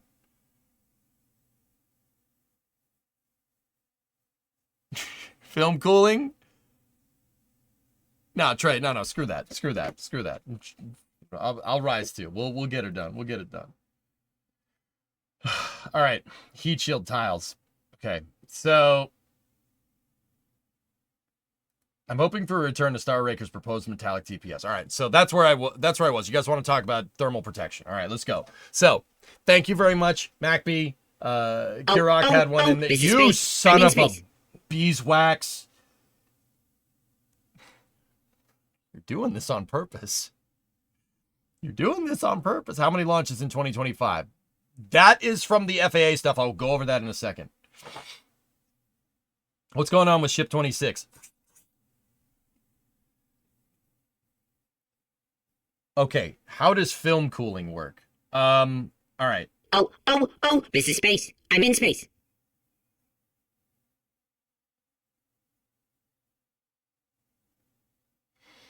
Five more minutes of this, I'm gonna get mad. Yuri with 69 bits. I'm doing my part. Discovery, go at throttle up. How are you, mate? Mate, hype train.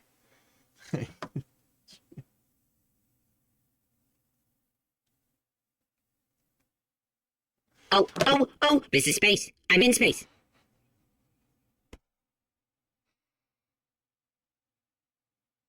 The Noi EJ gift train underway. Oh, this is space. I'm in space.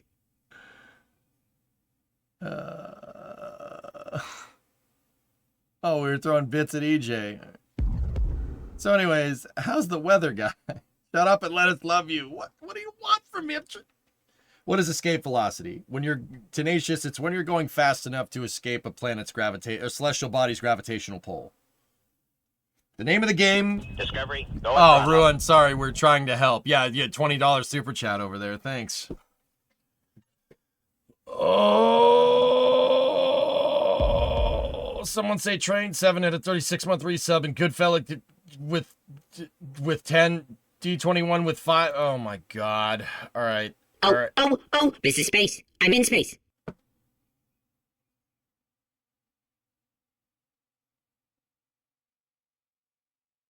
Oh, this is space. I'm in space. I think this is a sign that you do good work. I'm trying, man. I'm trying, man. I'm trying. You know, this would be the way. This would be how this goes. This would be. Yeah, like of course it is. Of course it is. I'm over here getting pissed off and chat's like, no, here. Super chats and gifted subs. Get it out of your system. I can't, dude. I don't have the bandwidth today to do the hype train and explain film cooling at the same time, man. I'm sorry. My mind is just a piece of poop today. Don't panic. Don't panic. Oh crap! Don't. Focus. We need to learn about focus. What do you want me to do? Okay. All right. Are we done? Are we done?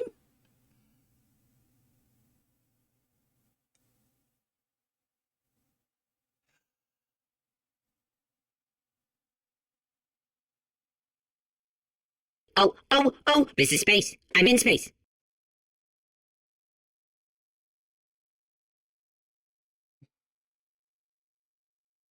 Discovery, go at throttle up.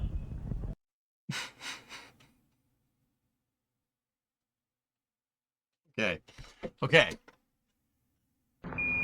Houston, Tranquility Base here. The Eagle has landed. Does this help the headache? No. I mean, maybe a little, because I could use that to go buy more Advil. That was kind of funny. Great stream as always. First gifted sub to anyone. Thanks, D21. Yeah. Yeah. Oh, geez. Check for a brain slug? Nope. Nope, nothing. Nothing. I'm going to go with no. They are not done. Oh, this is space. I'm in space. Thank you. Thank you, everybody. Hey, Only Cats. What's up, man? Don't hold your breath. It won't help your head. Yeah, that's a good point. Houston, Tranquility Base here. The Eagle has landed. Are you not entertained?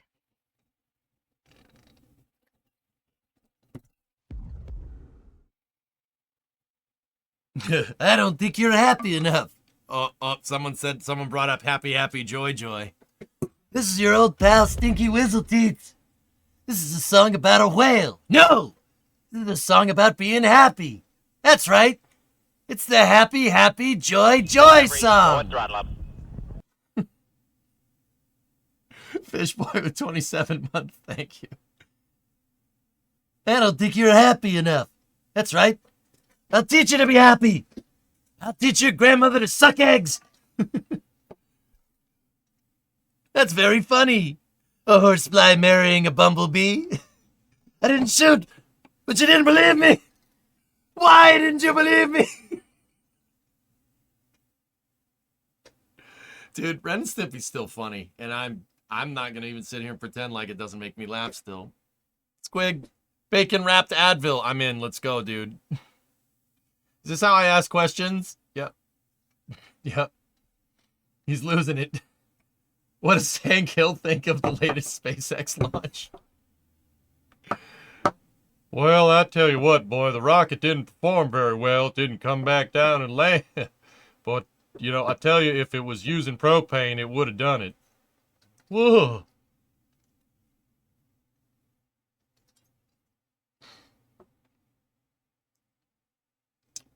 No, that ain't Barney. Cal, want to know how cool my parents are? My parents, when I was younger, they didn't let me watch Barney. You know why? Oh, this is space. I'm in space. Not because of that. Do you know why? They told me that Barney was a communist. True story. I'm serious. They didn't like Barney. They said, so, you know, they didn't want me watching Barney. So they were like, no, don't watch Barney. He's a communist. I'm like, I really wish I was kidding about this. But no, that happened. And so I, you know, watched Ren and Stimpy instead.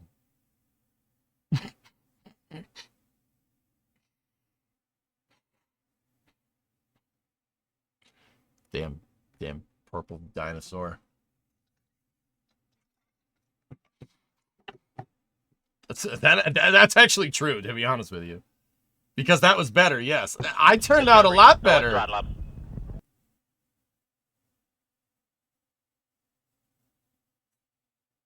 Ish.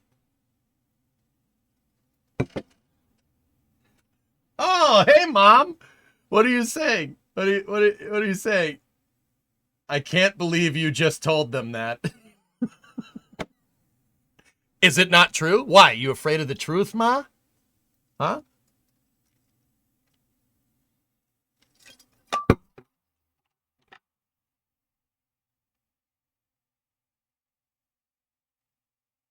You guys think I'm kidding. Look.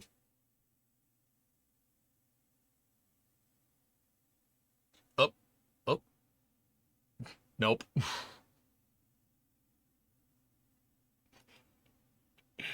Not afraid of the truth. All right, cool. See? Yeah, you think I'm kidding. You think that's it. See? There's the evidence right there. Boom. Boom. Oh, also, you don't have Super Heavy on your phone?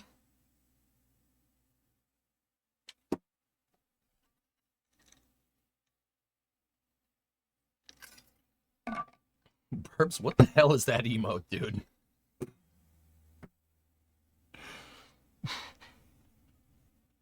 The shuttle's on the iPad, Bran, obviously.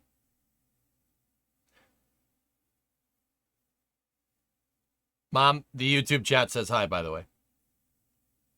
Now, Ma, we're in Wazoo. It's in Beecham County, Alabama, Ma. No, it's not going good. We've been arrested. No, Ma, we didn't do it. Saturn 1 wallpaper gang. Good for you. No, Trey, bear with me. Bear with me. You got ship 32. Nice. All right. My cousin Vinny. Yeah. Good job, drummer. All right, so I think we got it out of our system. Thank you for everybody that was on that hype train. Thank you all the super chats over there. Guys, thank you. Appreciate it. All right. Hey, Marcos, what's going on? Metallic. So Elon said regarding Starship, they really got to dial in the thermal protection system. So he said what did he say? Metallic shielding supplemented by ullage gas or liquid film cooling is back on the table as a possibility. All right, so. Okay. But see, EJ, now you are indeed probably not a communist. I hate communists, O10. It's a disgusting mentality by disgusting people.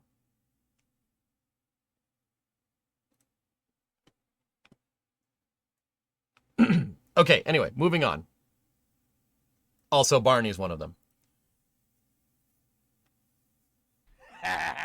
Thanks for all the teaching. No problem, Kirok. My pleasure. So, metallic shielding.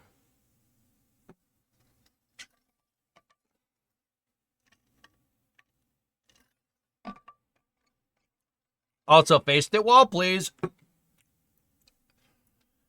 Metallic shielding supplemented by ullage gas or liquid film cooling is back on the table as a possibility. All right, so metallic shielding, we'll start there. How would you do metallic shielding with Starship? Well, okay, here's the thing. There's trade-offs here, okay? It's aerospace engineering. There's always going to be a trade-off, okay? You never have your cake and eat it too. I mean, that's just thermodynamics and entropy in general. Like you never win. You just. Listen, Tranquility Base here. The Eagle has landed. I'm going to pour sugar in your gas tank. Not done yet. One last one. Smiley face. I'm going to pour sugar in the gas tank of the Camaro, or not. I swear to God.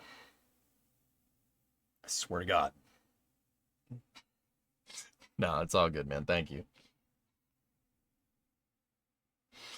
All right. So, love you, buddy. I love sugar. Yeah, me too. All right. So, if you had a, what does it mean a metallic heat shield? Does that mean they're just going to re-enter Starship with no tiles? Well, you could still use tiles, or you could use metallic tiles. Now, we did see SpaceX on Flight 5 use metallic tiles, but they did that to kind of see where the heat, they used it to kind of see where they could potentially take tiles off and put them back on, etc., etc. Now, with that being said, there are metallic tiles. The trade-off between a unifibrous composite tile, right, like what SpaceX is using now, and a metallic tile is thus. So, with the tiles that they're using now, obviously they can get hit. You saw them get hit and they can fly off, right? If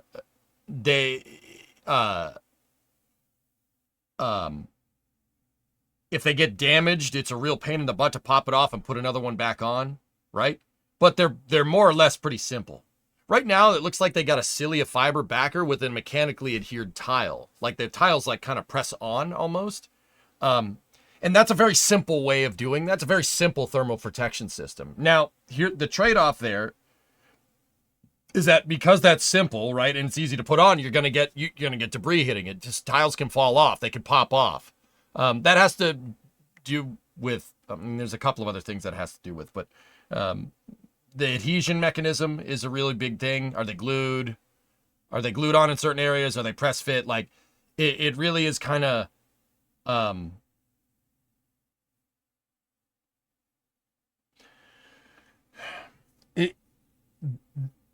the tile-based system that they're using now is easy to put on, but it's hard to maintain. That's the problem that basically they had with the space shuttle. Now, if you're using a metallic tile, so what does a metallic tile look like? What are we even talking about here? What are they just going to make a block of metal and just attach metallic tiles? You could do that, sure. there have been different designs for a metallic tile over the years. Okay, Aqualex, you're gonna like this. I'm gonna find the PDF here.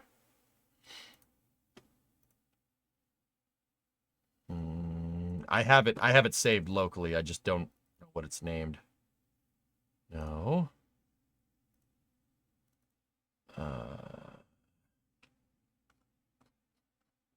Give me 1 second.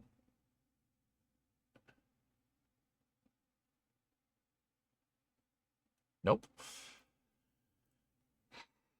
Please hold. I gotta find it.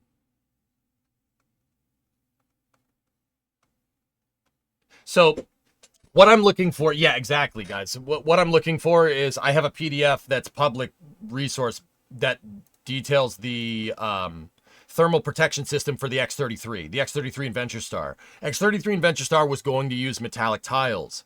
I just got to find the dang PDF. That's the right one. What's this one? Here, I'll just main screen it so you guys can see. See anything cool, let me know. Warning, there's some math in here. No, that doesn't detail the design, I don't think. What about this one? Aerothermal test thermal protection systems. Bingo. I think we found it. All right, here. Bingo. There it is. So look, those are metallic tiles. Now, with the metallic tiles, they're a lot harder to put on because they all bolt in, right? Or SpaceX could weld them in, right? But the trade-off here with a metallic tile system is that the metallic tile system's the best. Metal's the best heat conductor around.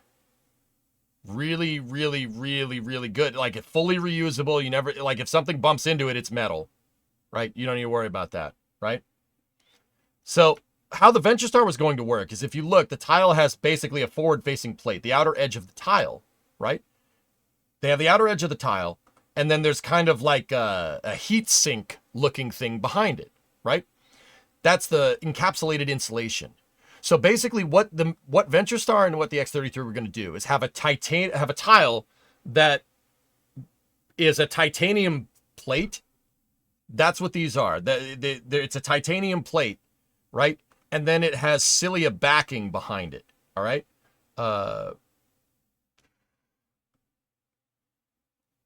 Give me a moment. There's a cross section of the tile here. This is how it all kind of closes together.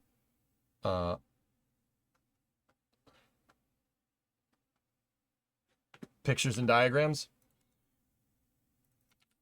Development of the material. Okay, cool. So, there it is. Of course, because it's from the 90s. Poo-poo. Poo-poo picture. There it is. Okay. So check this out. You have a titanium faceplate, and then you have alumina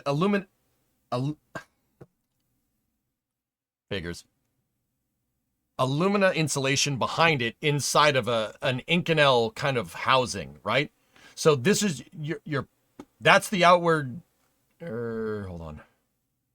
Yeah, Inco honeycomb sandwich. This is the plate right here, right? Discovery, go at throttle. And then this is what it bolts to. So you have titanium honeycomb, you have titanium foil, you have sapphire alumina insulation, and then Inconel side cord. Basically, these tiles are titanium, Inco, and cilia fibers, right? These tiles are the best. They are going to be the best when it comes to thermal protection, but the problem is that they're a pain in the butt to maintain. Or not a pain in the butt to maintain. They're a pain in the butt to put together. This proposes a processing problem. These tiles take a long time. Like the carbon composite tiles that go on Starship, you basically just press them on. This thing, you gotta put it on there, you gotta center it, and then you gotta bolt it in. It takes a long time to manufacture those. Now, that is the ultimate. Metallic heat shields are basically the ultimate for reusable heat shields, right? It doesn't work in every application here, but that would be an example of a metal, like a straight metallic heat shield. I don't think SpaceX is going to do exactly something like this. I really don't think so. Wow, thanks. I heard of that, but now I can't understand it. Yes, gotcha. Ren, 115-month resub. Thank you. The word you're looking for is aluminium. So, Exactly. David, you got it exactly right. This right here, I highly doubt that SpaceX will do something like this. It's way too complicated. You're going to run into an extreme manufacturing bottleneck here. So I don't think they're going to do something exactly like this. So if we go back over to what Elon said, oh, that's the Jaguar commercial. I'll talk about that later. Metallic shielding, see, supplemented by ullage gas or liquid film cooling. So ullage gas or liquid film cooling. What is this? What are these about? Okay. It's back on the table as a possibility. All right. So, because we know good and well that they're not going to do that, that's way too complicated. SpaceX doesn't roll like this. Way too complicated. I mean, it's ultimate reuse, right? But, and it requires basically next to no maintenance compared to the press-on tiles or glued-on tiles. But it is a manufacturing bottleneck. This takes forever to make this. Unless you make one of a bajillion types of tile. You have to make a bunch of... It's not just like one tile piece. It's a bunch of this stuff all kind of bolted together. It takes forever to get it right. To put all those tiles on. I don't think SpaceX wants to do that with how much they want to ramp. So that brings us to ullage cooling, right? What does that mean? What is ullage cooling? What is this all about? So they say ullage gas or liquid film. All right, so let's start with ullage gas. Actually, we could, both of them fall under a type of thermal protection system called transpiration cooling, okay? What the hell is transpiration cooling? Transpiration cooling is what happens when you basically are, for every type of it's basically the vehicle sweats. That's the right way to say it. It sweats. You can make the vehicle have pores and have it sweat out stuff. When you sweat, if you're like doing work and you sweat, it's your way of keeping yourself cool, right? It's your body's way of keeping yourself cool. Starship can basically, theoretically, sweat. Now, why? Why would you do this, and where would it be applicable? How do you do this? Well, okay, in order to understand why and where you do transpiration cooling, we need to understand a little bit about thermal protection systems in general, okay? So, the tiles that SpaceX are using, okay? The tiles that they're using are designed to absorb a certain amount of heat, but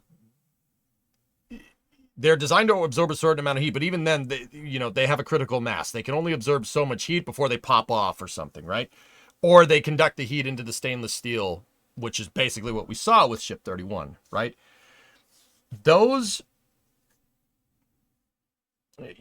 If SpaceX finds that there's a bottleneck, right, and there are parts where the tiles don't work, well, there's a couple of things that you can do. You can make the tile thicker, in which case you're complicating the design. I don't think SpaceX would want to do that, but they might. Who knows? Now, the tiles they're designed to just straight resist because they're basically all a heat sink. They're all heat sinks. They're designed to it's what's called a passive system, a passive thermal protection system. All right? Now, they're basically designed to absorb all the heat and just keep going, and then they shut off all the heat once you're done doing reentry, which is what the Starships have been doing for the most part, except for the parts where they get burned through. Now, you understand that makes sense. It just absorbs all the heat, right? Now you're getting into active systems, okay? Or at least semi-passive systems. So there's something like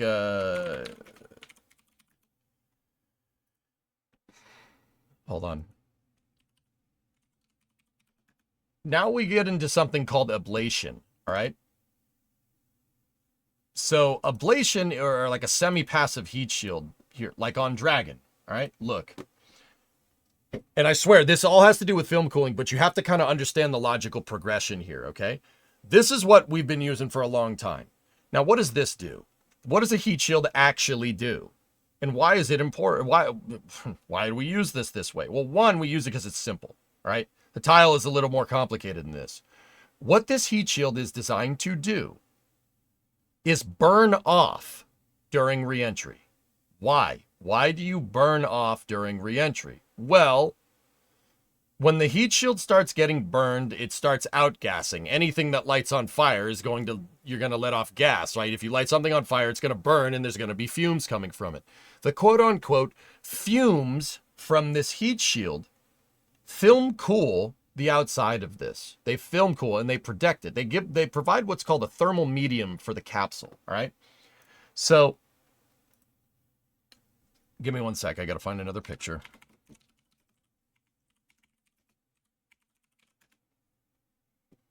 Give me a moment. So here we go. This is what we want right here. Give me a second.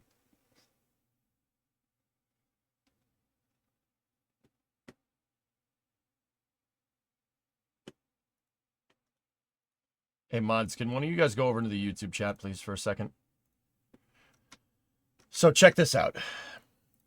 When you have a capsule going through reentry, right? When you have a capsule that goes through reentry, the blunt shape of the heat shield is keeping your shock close to the heat shield and not close to any other part of what's called the bow shock. It's keeping it near the heat shield and not any other part of this. That still doesn't mean that there's not heat going on here, okay? What happens is, all right, what happens here is that you get that ablation. The heat shield burns off and the gas from the heat shield gets forced around the rim of the capsule into the shear layer and the ablation product contamination area, right? So the heat shield, a good plain English way to say it is that the heat shield burns cold. It burns colder than the reentry heating. So the reentry heating's heating up the heat shield's burning off, and the fumes that come out of the heat shield get stuck in the shear layer, right? And there's a cool column of gas in the, basically at the shear layer and the ablation, ablation product contamination. It gets stuck right here, right? So there, it minimizes in terms of capsule what's called afterbody heating, okay? See that right there? So the heat shield burns, the gases get forced over the rim of the heat shield, and there's a cool column of gas around the capsule, around the part that's important, right? Now, okay.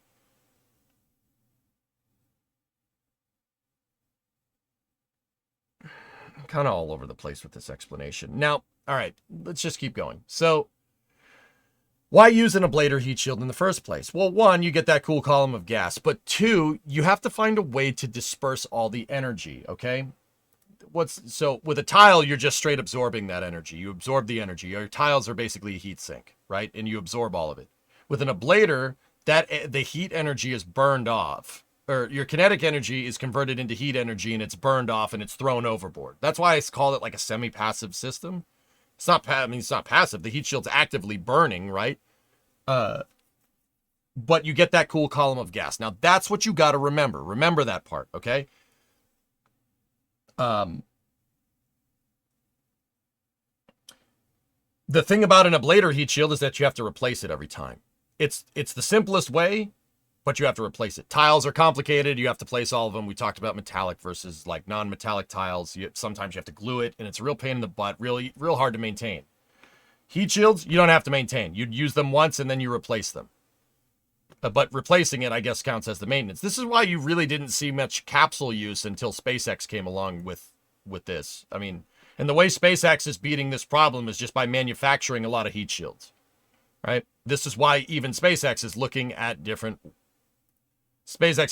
other methods for thermal protection, because an ablator heat shield, because it has to be replaced every time, doesn't really make a lot of sense. It doesn't really make a lot of sense if you're trying to make your spacecraft work like a jet plane, right?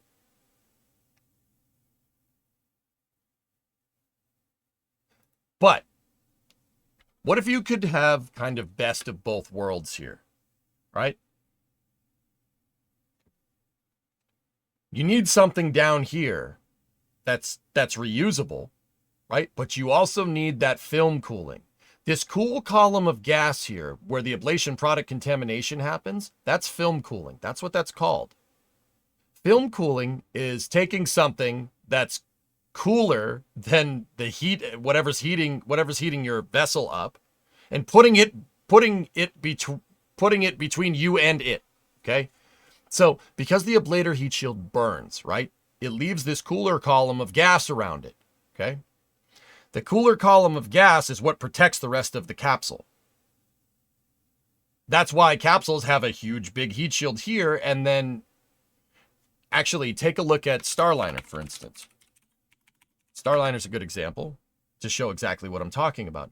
Look at Starliner's design, particularly when it comes to the thermal protection system. You have the heat shield, right? You have your heat shield. And then look what they have right at the rim of the capsule. Tiles. Interesting. And then they have Nomex right here. Now, why tiles right at the rim? They have tiles at the rim because that's where the hot stuff is the closest to your capsule that's not attached to the heat shield, right? So they have tiles there because it gets hot there, even with film cooling. But the film cooling basically makes it so the rest of it, you can have a simplified thermal protection system over the rest of the capsule, right?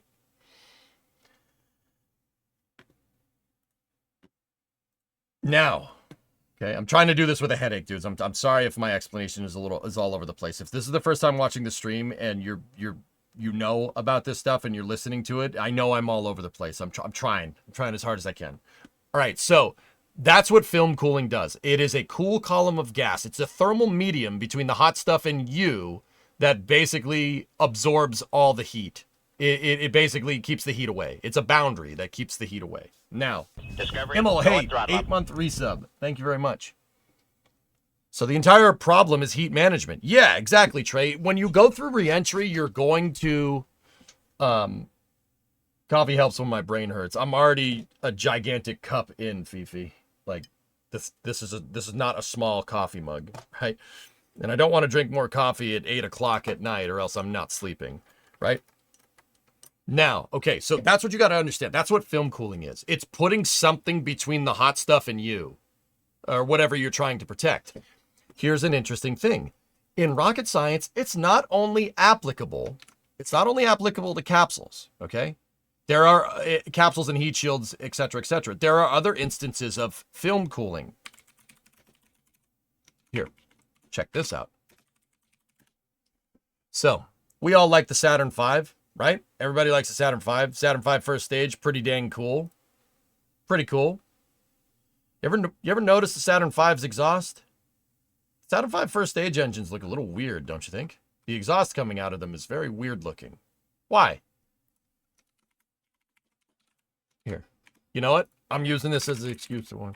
Hold on. Give me 1 second.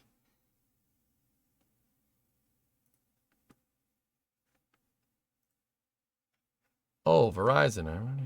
We have been given the scientific knowledge, the technical ability, and the materials to pursue the exploration of the universe. To ignore these great resources would be a corruption of a God-given ability. 10, 9. All right, let's get to the good stuff. All right, I'm sorry, I can't skip through it. I'm not going to skip through it. Watch. 2, 1, 0. All engine running. Just, we got to get to the engines actually going. The engine going part. Now, if you notice, there's a lot of black smoke around. Fuel rich. Because kerosene.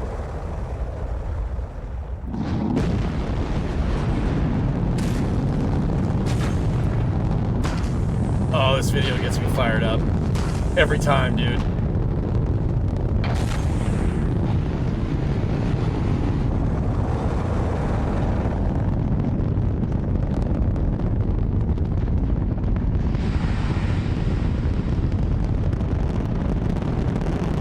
Oh, freeze it, tank. Freeze it, tank, freeze it. All right, look. See that right there? Film cooling. What's going on in the case of the F1 engine? Well, the F1 engine is a kerosene and liquid oxygen motor, all right? Now, a lot of Kerolox engines, for short, we'll call them Kerolox, a lot of Kerolox engines run extremely fuel-rich. They run extremely fuel-rich because if you ran it at what's called stoichiometric, the ideal amount of oxygen to fuel, it will melt. It'll get too hot. So to keep stuff cool, they run them fuel rich. Does that mean that's just straight soot coming out of the rocket's exhaust? No. No. Hear me out. The F1 engine right there has a gas generator next to it. It's basically a turbine with an injector plate behind it. The injector plate is shooting liquid fuel and oxidizer in there. It's shooting RP1, shooting Kerolox in there. and it's making an explosion, and that explosion is turning a turbine wheel. Okay? It's turning a turbine. That turbine is turning the two fuel pumps, the RP1 and the liquid oxygen impellers, the fuel pumps that pump fuel into the main combustion chamber on the engine. It's very simple design. Merlins are kind of built like this too, for what it's worth. Here's the difference. So how does it, okay, where are you going with this? Film cooling, what are you talking about? Look, the exhaust from the gas generator goes down into a recirculation manifold on the F1. See it right there? It's this kind of little hump on the nozzles right there. What is that doing? It's taking the exhaust from the gas generator and piping it around the circumference of the nozzle at this point in your expansion. And what that does is provide a cool column of gas on the inside rim of the nozzle between the extremely freaking hot explosion that's coming out of the combustion chamber and the outer nozzle wall. Keeps it nice and cool. That's what this black cloud is right there. That is not the rocket exhaust. This is the rocket exhaust. That's the gas generator exhaust. They mixed it into the nozzle to film cool it so the nozzle wouldn't melt.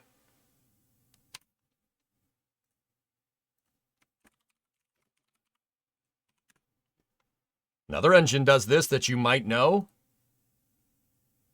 Merlin Vacuum. That does that. See? Same idea right there. Now, why did SpaceX do this on their upper stage engines and not the first stage engines? Well, simplicity of design on the first stage engines, because you needed to make more of those. There's 9 of those, 1 of these. Make sense? They did it here to help to film cool basically the nozzle. The nozzle on the Merlin Vacuum is huge. It's actually like as big as the Saturn V's nozzle almost. It's close. It's not exact. So what they're doing is they're film cooling the nozzle. They're film cooling the nozzle because the passive thermal protection systems on the nozzle, basically it's made out of a metal alloy that radiates heat because you can't convect heat because there's no gas up there, right?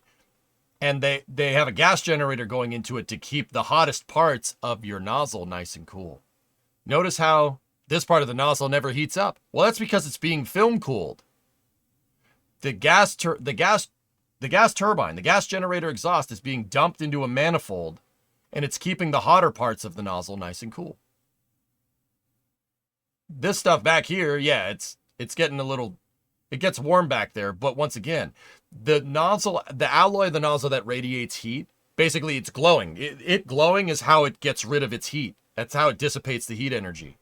It radiates it through infrared, through black body radiation. Smart. But you can only do that so much before you melt the nozzle. So SpaceX has a twin thermal protection system going here. They have film cooling to keep the hotter parts of the nozzle cool, and then for the rest of the nozzle, it just radiates heat. But once again, like the tiles, the nozzle of a Merlin Vacuum is still a passive system. You can only introduce so much heat into it before it melts, which is why they opted to film cool it as well. Film cooling is not something that happens just on thermal protection systems like for reentry. It's all over the place in the aerospace industry. The Raptor engines, thrice film cooled, if you really want to know. Yeah, you heard that right. It's film cooled in 3 different places. Now think about that when you think about Raptor 1 or Raptor 3. Check this out. So look, you can see that there is a film cooling manifold right here. See it right there? That's for the nozzle, just like the Merlin Vacuum. But there's another one right there, and then there's another one in the throat.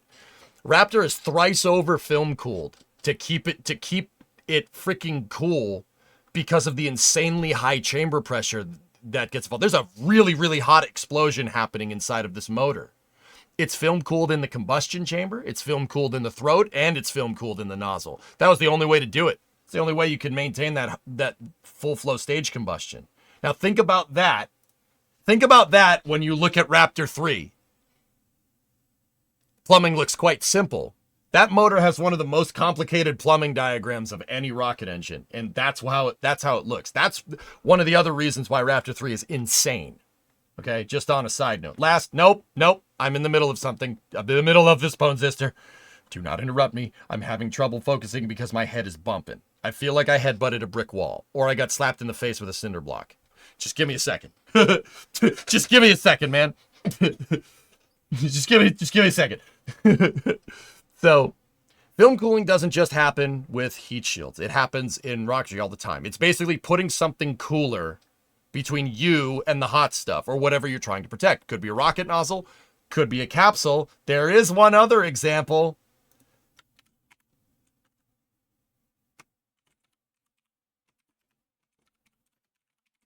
There is one other example.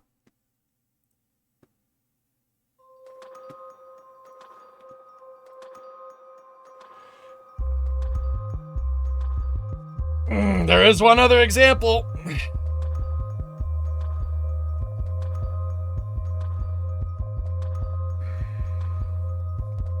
Give it a second.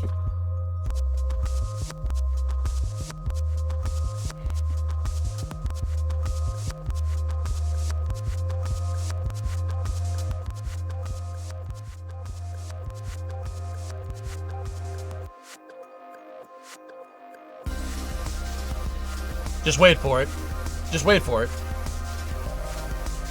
No, that's not film cooling. That's just cool flow interaction between first stage and second stage as the first stage boosts back. Here's the part I want to show you. Right there. That's film cooling. How the heck is that film cooling, EJ? What are you talking about? This is the entry burn for a Falcon 9. The entry burn is shooting rocket exhaust out the business end, at the end that's flying first. It's shooting rocket exhaust out, right? And pushing your reentry heating away and enveloping the entire Falcon 9 in a nice cool column of gas. Does this sound familiar? No, not that one. Does this sound familiar? The entry burn, supersonic retropropulsion, is using the rocket's exhaust as your heat shield. If you look at that footage, that looks like a heat shield. The way that the plume is shaped looks like a heat shield. That's film cooling too. Fight plasma with fire. It pushes the bow shock of Falcon 9 coming back through in entry. It pushes the bow shock far enough away because there's rocket exhaust coming out, and it keeps coming out because the engine is firing. Pushes the bow shock far enough away. Pushes your bow shock far enough away not to melt anything down at the bottom, and gives the vehicle a nice cool column of gas. It does exactly what an ablator heat shield does with no ablation. Interesting, right? Pretty cool. So bend in the belly flop and land butt first. No, not necessarily. Right? Here, there's actually another better video that I know of off the top of my head.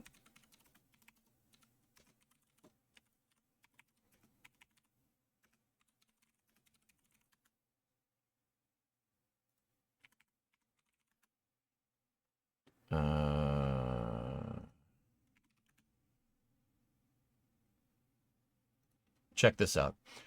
Way back in September of 2014, NASA, a WB-57, the same thing that they used to image the Starship ascent, probably the same exact plane, imaged a Falcon 9 coming back through. Re-entry. This is CRS-4. When they were doing the boost, when they were doing the, before they even started landing boosters. Watch this.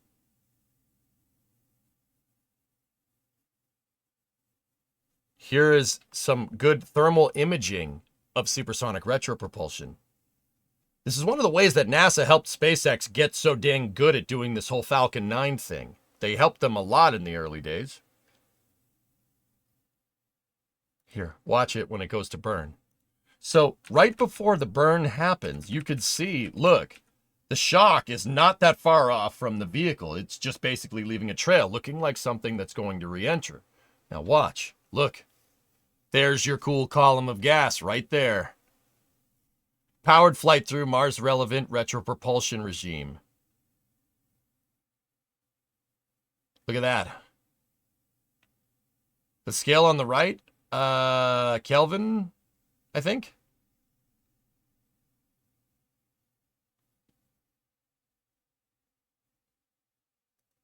See?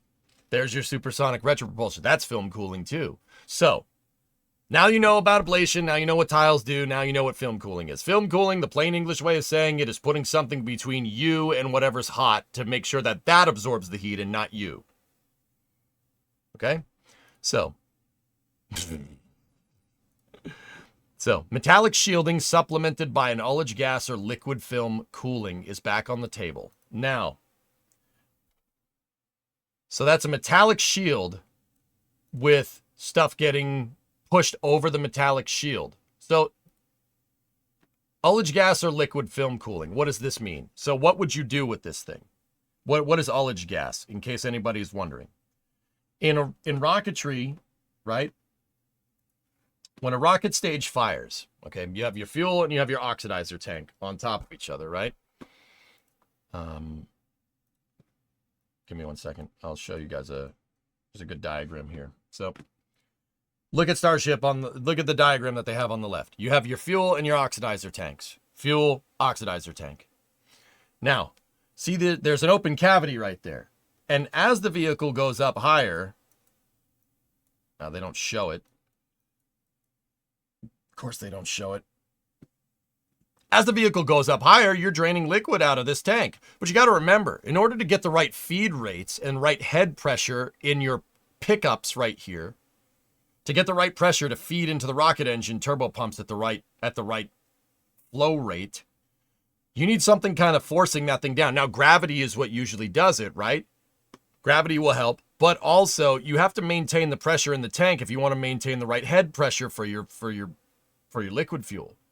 So what rockets often do is pump gases into the tanks. They pump gas into the tanks to make sure the delta P on the tank doesn't move that much.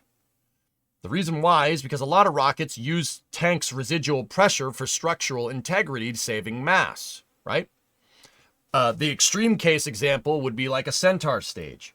A Centaur stage cannot stand up unless it's pressurized. The outer tank walls on a Centaur are so ridiculously thin that if it wasn't pressurized and you went like that, you'd poke a hole in it. They're like a millimeter, maybe 2 millimeter at best. They're not a lot. It's thinner than a dime, than a US dime, if you've seen a dime before. So rockets need pressure to stand up straight, and they need pressure inside of their tanks to maintain structural integrity. That's really, really important, or else it'll crumple like a beer can. Actually, if I had a soda can around, I'd use that. That's about the thickness of a Centaur tank wall. Yeah, an aluminum can. That's about the thickness. It's about that. Maybe just a little bit thicker. Now, okay. So you need pressure inside of the tank. So rockets need to pump gas in. So what does Falcon 9 use? Falcon 9 has helium tanks, and the helium tanks pump helium into Falcon 9's tanks. As the fuel drains, helium gets pumped in, maintains the pressure in the tank, maintains the right feed, maintains the right head pressure for the right feed flow rate for your turbine impellers. Still working through this headache, dudes. Now, okay.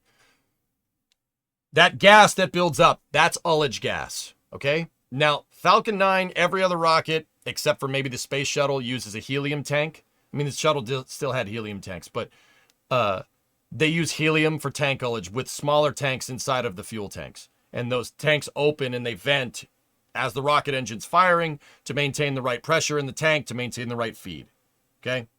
Everybody with me? Sounds like the Titan missile silo incident. Yeah. Kind of like that. Exactly. So what does Starship do? Starship uses something called autogenous pressurization. Okay? The rocket engines, the Raptor engines themselves. Remember those things that I told the Raptor engines that I told you about that seemed super complicated, right? No, I don't know where I put the pictures of. Those things right there. They're like thrice over film cooled and ridiculously complicated, and it looks ridiculously simple. A Raptor engine, because it uses a full flow stage combustion cycle, okay, there is a point where you have gaseous methane and gaseous oxygen, and they meet each other, right? And when they meet each other, that's when they go into the main combustion chamber. But there's a point in the full flow stage combustion cycle where you have gaseous methane and gaseous oxygen.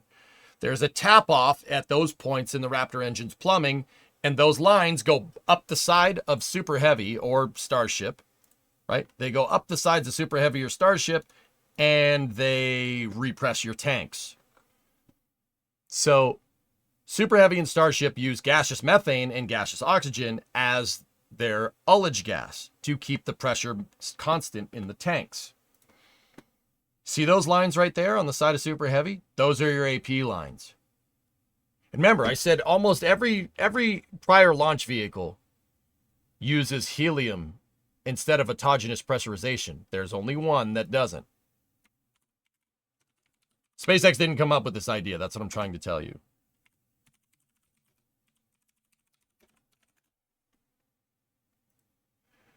The space shuttle was the first one to do it. Take a look at this picture of the external tank in the VAB. See the gray lines on the side? They look very, very, very similar to those lines on the side of Super Heavy.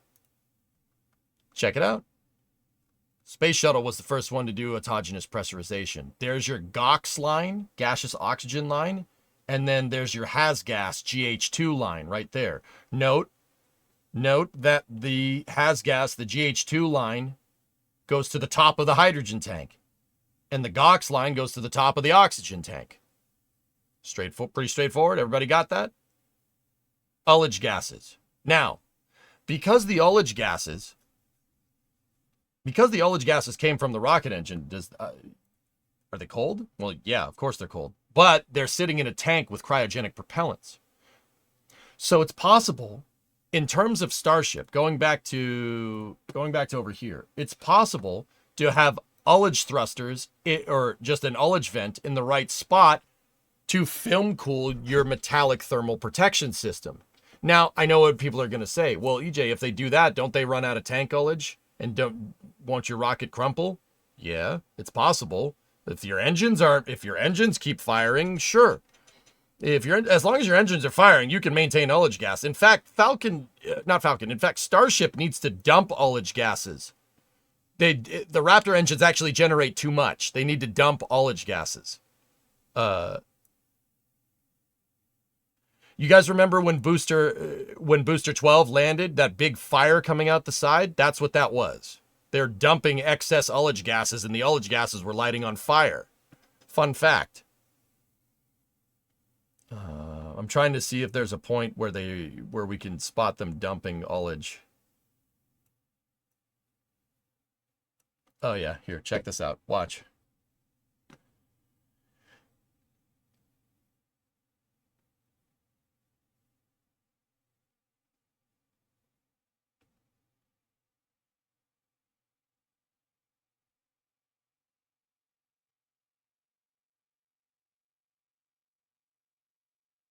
Yeah, Baron, I'm getting to it. Watch. So I saw this on Ascent and I didn't know what it was at first second because I was sleep deprived. Now watch, ready? You could see the vents open. There it is. See? It was very quick. Watch right around here on the stack. You can see the ullage vents actually open. See? They dumped. See them on the side right there? There you go. And you see them closed again. Pretty cool, huh? So, when Elon says you could use ullage, basically the point that I'm trying to make is that if they can use RCS, the attitude control systems and the reaction control systems are using ullage, you could do it with your thermal protection system on Starship as well. Right? It's doable. The other thing he's talking about is liquid film cooling. What's liquid film cooling? What's that about? What's this? Liquid film cooling. So ullage gases would be a vent in the right spot that puts the gas between the metallic thermal protection system or tile thermal protection system and the heat. Right? Gives you that cool column of gas. Exactly this. It film cools stuff. There's a film of gas between you and the hot stuff. You could do it with ullage. or you could do it with liquid film cooling. Liquid film cooling is that sweating thing. That's transpiration cooling. That's what I was telling you guys about.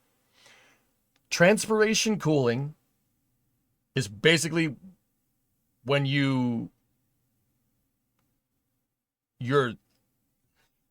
sorry, brain stopped. Transpiration cooling is when you do the same exact thing. You give that thermal medium, but you're doing it with liquid. You do it with liquid instead of gas, right? And a ablator heat shield does it with gas, right? Supersonic retropropulsion does it with gas, right? The tiles don't do it at all. The tiles just absorb heat, right? But if you're using liquid film cooling, right? You have the thermal protection system has a bunch of little pores on it, like on your skin, and you pump the fuel into a plenum that leads to these pores, and the vehicle basically outgasses during reentry. And you'd outgas, well, if SpaceX was going to use transpiration cooling, I'd be outgassing liquid methane. That's what I would use. And I know what people are going to say. Dude, outgassing fuel? What are you, nuts? The fuel doesn't work very well if there's no oxidizer. As long as you're not outgassing oxygen with it, you'd be fine. The methane is actually pretty damn absorbent. It could absorb heat pretty well. That's why it's a greenhouse gas. You know that whole greenhouse gas thing? It's actually pretty good at that. So liquid film cooling would be using liquid methane to do what's called transpiration cooling. Starship would basically start sweating out methane on the windward side. Like there'd be thousands of little nozzles built into the thermal protection system, and you could use your residual tank ullage to create head pressure to force it through here, to force it out these tiles. Every tile could have a little sprinkler in it, and if it does that, right, you're going to liquid cool the entire thing. Transpiration cooling has been done. It's been done before in places with things. Do I know which things? Nope. I know it's been done. How long could it do that, though? Well, Case, you'd need more fuel, wouldn't you? You would need more fuel if you're going to do that. Right? Didn't we see Starship? Didn't Elon say that Starship's fuel tanks are going to be extended?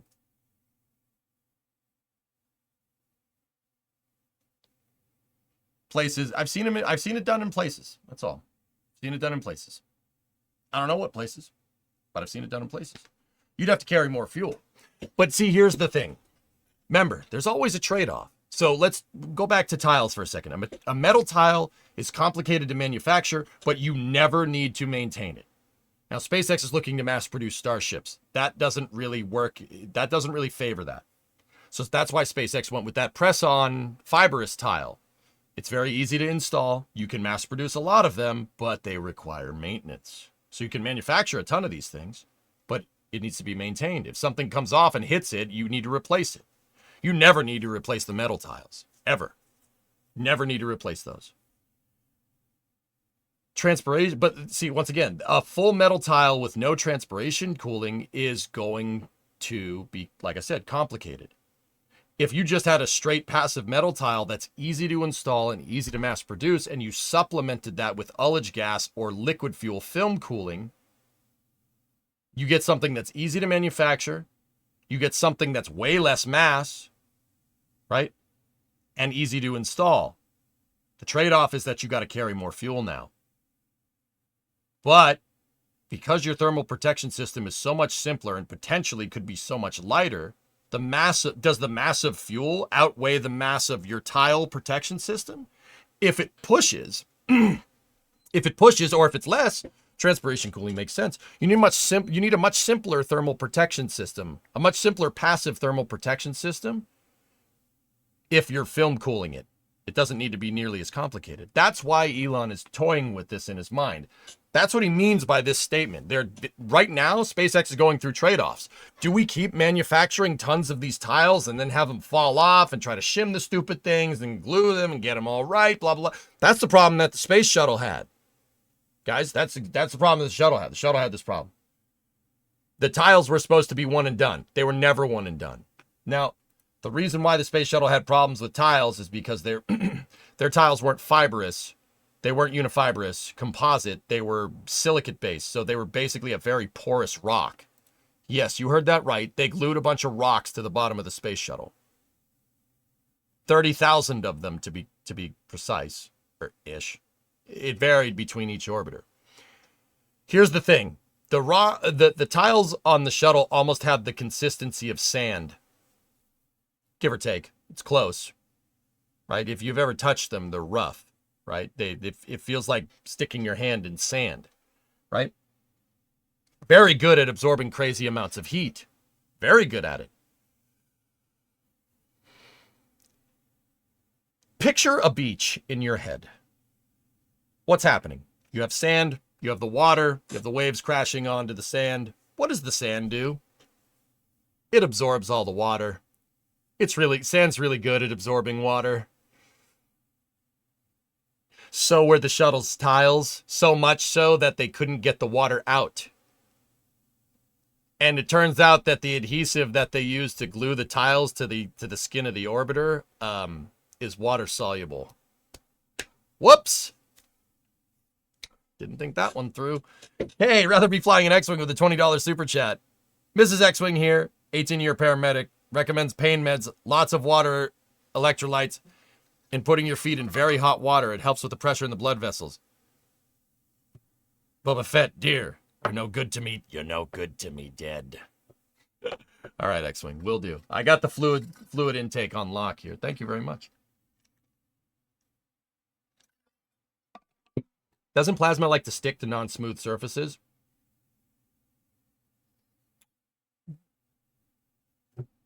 Plasma, yeah, you're less likely. Yes, Creation, you are less likely to get plasma flow separation on a jagged surface. Worth noting that Elon also said in the most recent Everyday Astronaut tour that the current vehicle shielding pin ablative tile is approaching the masses they had expected for a transpiration shield, but the latter had some ITAR problems due to its use in kinetic energy experiments. I just got through telling these people that I don't know what transpiration cooling is for, you dickweed.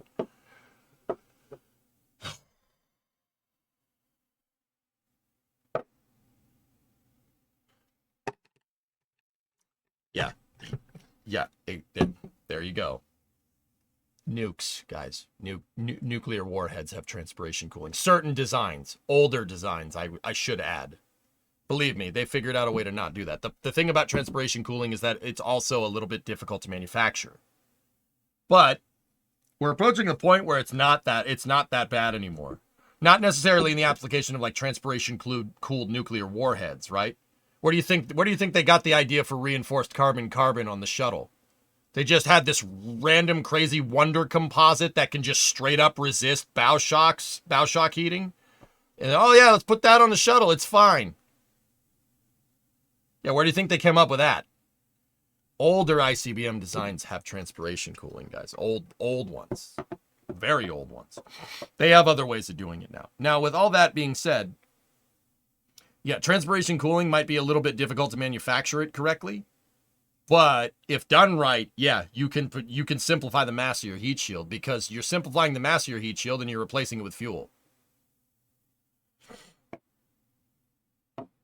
I said other things use it, Creation. We don't need you. Are you guys thick? You guys thick? I don't want to talk about this. I don't need people showing up at my house, okay? I've been very, very, very, very, I don't know. I'm laying it on pretty thick that we probably should change the subject. Like, hello?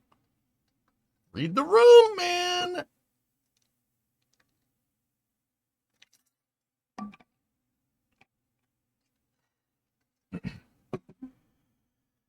Anyway, yeah, you guys wanted to know about film cooling and different types of thermal protection? There you go. Oh, another good thermal protection system is gluing cork to the side of your vehicle. Yeah, cork. Very good. Very good thermal protection system. Not necessarily in high heat areas, but the reason why cork is really good is because it's porous. There's a lot of surface area that's being exposed to your heat, so it can absorb heat a lot faster. The problem with cork is that once it absorbs the heat, cork is wood, it burns. Yeah, that's the problem with that. So how's the weather? Cloudy. So ship 26, huh? I don't know. I like, you know what, X-Wing? I was thinking about it.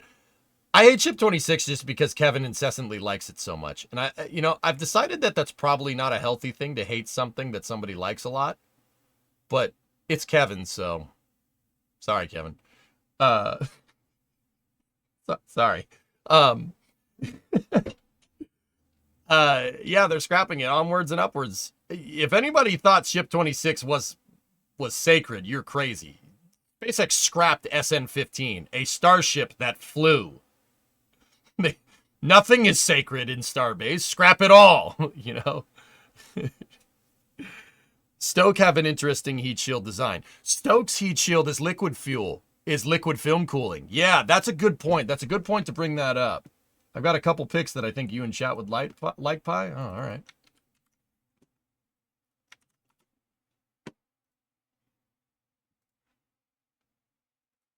What do you got, buddy? Oh. Oh. Oh, yeah. Yeah, I like that. That one's actually really good. That one came out really good. The future has no room for sentimentality. Eric, I've always... Pi, those are awesome, dude. I've always... Here's my thing about putting stuff in a museum. I do not like putting stuff that is not outdated hardware in museums. I agree with SpaceX. Scrap this stuff. You know, they expended Block 4 Falcon 9s like they, you know, they're dispensing them like they were candy, right? It's because it's outdated. Screw it. The new one's going to be better. It's just taking up space. I kind of agree with them on that. With that being said, it would be cool. It would have been cool if they could have like donated SN-15 or Ship 26 to a museum or something. But the problem is, how the heck you moving that thing? How the heck you moving it out of Starbase? You ain't moving it out of Starbase. So it's taking up space. So scrap it. I see stuff like the space shuttles. The space shuttles all have low mileage on them. They were designed for 100 flights baseline. None of them even got close. Discovery got the closest with 39 missions. Shuttles all have super low mileage. It pisses me off seeing them in there. I don't like that. Now, does that mean I think we should scrap them? No, because no. I mean scrap outdated equipment if you have new equipment to replace it. You know what I mean? Onwards and upwards, man. I've seen NASA astronaut interviews a couple days ago, and they said that SpaceX won't name their HLS, but the astronauts will nevertheless. Boeing doesn't name their airplanes, Baron. Neither does Airbus. The customers name it. Food for thought. I see you're past 3,000 subs on YouTube. Onwards to 100,000. Congrats. Really? Oh, that's neat. With an air cushion, isn't air the best insulator? Alex, well, that would be ullage gas. That would be ullage gas film cooling, right?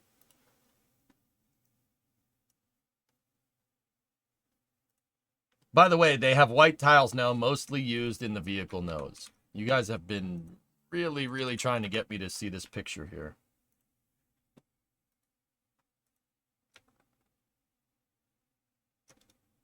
This is a Starbase Surfer image. What has he got a picture of? White tiles. Look at the thickness on those tiles.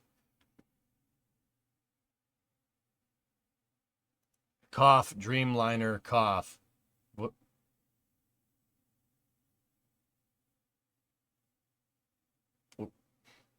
What? Dreamliner? Boeing named the type of plane. That is not applicable to naming your vessel in the way that, like, Navy ships are named in any way, shape, or form. What are you talking about?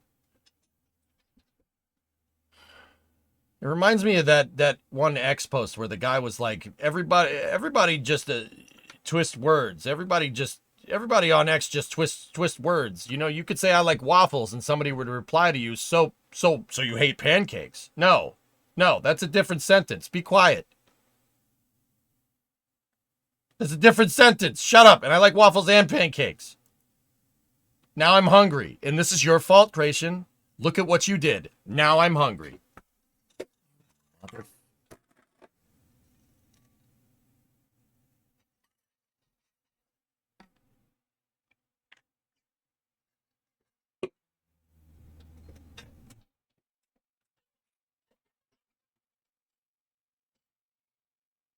You just hate chat, or me. Probably just you. Yes.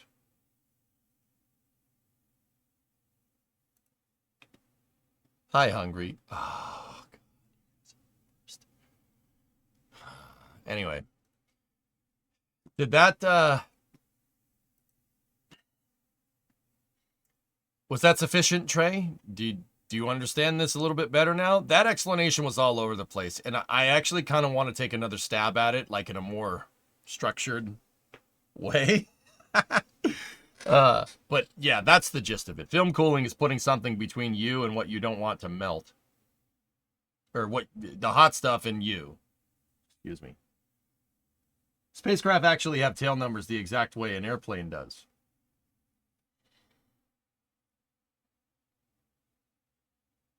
I know. I got the memo. Do SRBs have ablators too? It's a good question, Trey. What do you think? I'm serious. Think about this for a second. An SRB. So let's take the Saturn V's engines. The Saturn V engine would use the gas generator exhaust to film cool the nozzle to keep it cold. Right? You don't have that with an SRB unless you're using a hybrid, in which case that would work more like an afterburner. Spraying oxygen into the nozzle probably is not a good idea. How would you do it?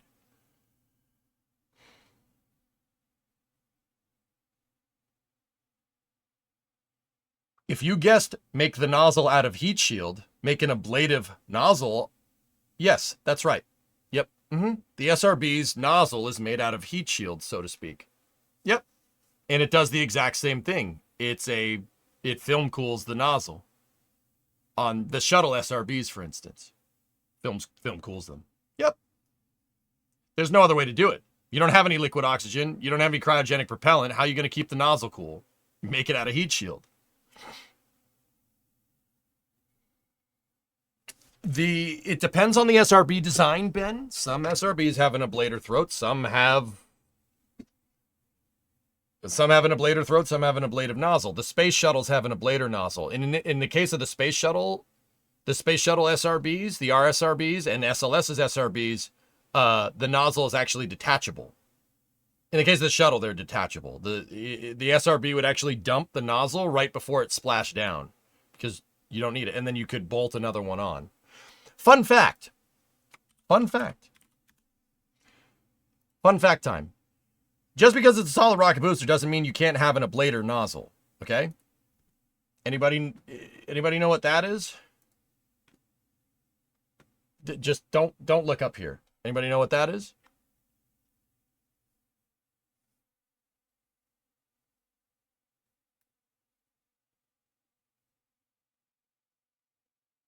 Yeah, Aqualex, if you could find a way to fully print like a complicated tile, then it could work, right? That's an RS-68. An RS-68 has an ablative nozzle. See? The nozzle's made out of heat shield, and it bolts on right there. Now, why? The RS-68's liquid fueled. It's hydrogen and oxygen fueled. Why wouldn't you just use that to cool the nozzle? Ease of manufacture. The RS-68 is not reusable. It's not a reusable engine. It's one and done. So to keep it simple, they gave it an ablator nozzle and open cycle hydrogen and oxygen gas generators. Hydrogen fuel pump gas generator over here, oxygen fuel pump gas generator over here, dump from the hydrogen, dump from the oxygen. Ablator nozzle keeps it nice and simple. So yeah, you could use ablator. You can use ablator nozzles because you need to, like an SRB, or you can use an ablator nozzle to keep the cost down. Keep the cost down on an RS-68. You get the idea. Yeah, was that good enough for explaining thermal protection systems, guys? Any other questions? R68 chamber pressure's good. Concur. You bet. We don't need any more of these. You have to get to a Starship launch. Starship and beyond. You have to get to a Starship launch. I just got home from watching my first ever flight and I bawled my eyes out. I'm going for Flight 7, guys. I really don't have a choice. Chat decided to give me money with the explicit purpose of buying plane tickets to go down there. I think I'll drive down there. What? What? You don't want to see me? You want to see me stream driving all the way from here to Starbase? I'll do it. Or we can just buy plane tickets. Whatever you want. The orange plume on the R68 is a great giveaway for ablative cooling. Hydrolox is usually clear. Yep.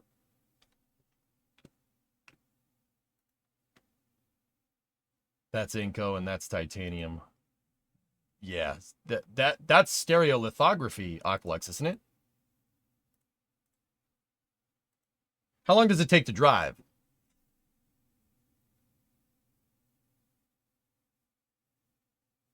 40 hours, maybe?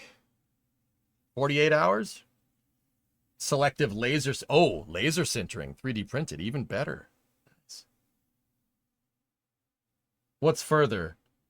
You drove from LA to Brownsville and it took you 3 days. I am further away, I think. Very dangerous if you drive? What do you mean? What do you mean very dangerous? Fine, I'll just fly down, whatever.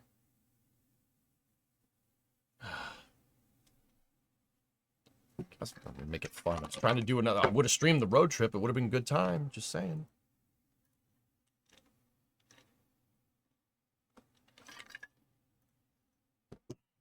But yeah, dude, here in New Zealand, the biggest road trip you can do are 9 hours from the top of the North Island to the bottom. Ben, I think this is a little bit before I started streaming on YouTube. This was like one of the last things I did before I really started getting the YouTube stream up and running. Actually, did we simulcast YouTube? No, we didn't. We didn't. So, Ben, 9 hours, huh? From... Where are you? From there to there, about 9 hours. Okay, not bad, not bad, not bad. I drove from here, from San Diego to the Space Coast. Actually, Ernock did the driving. I was doing the streaming. All the way up to Cape Cod, where I live. 4,500 miles, about 6,000 kilometers. It took a week. Yeah. Took a week. And Geek helped too. I was going to drive from here to there. That's an extreme. That's really far. How many Ks? How many Ks are we talking here? Hold on. Let me just give it an approximate. There's not a highway that does this, but... Oh. Yeah, that might take some time. I'll just take the plane for Flight 7, I think. Hey, RB, what's going on? You did Galveston to Boston back in April. It's a drive. Yeah, Corsi, that... Yeah. Where are you from? Ben, I'm from right here. I'm from Boston. Boston. Your Mustang suspension will literally die on Highway 4. Who said I'm taking the Mustang? Bro, I know good and well. I know good and well what Boca Chica does to vehicles. So maybe I should take that one. That's got heavy duty suspension in it. You should drive in my summer car. I don't have a 76 Datsun to do it.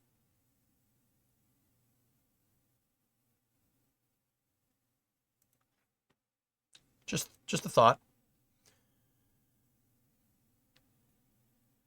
It'll never make it.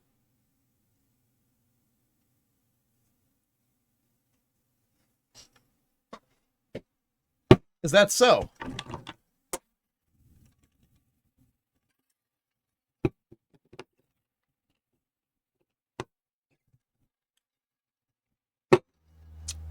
Oh, yeah? I've been across the U.S. twice on Amtrak. It was 3.5 days either way.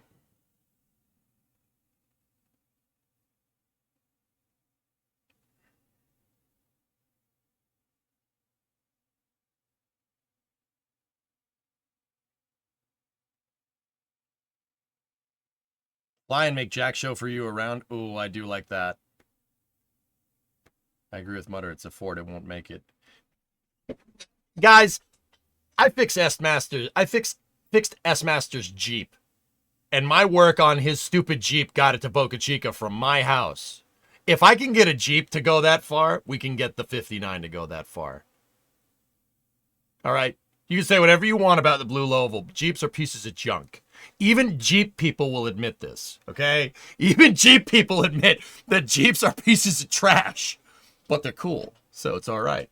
All right? If I can get an XJ with like 200,000 miles on it, fixed up good enough, with a crappy lift kit and like it needs new bushings front to back, if I can get that good enough to get there, I'm fine.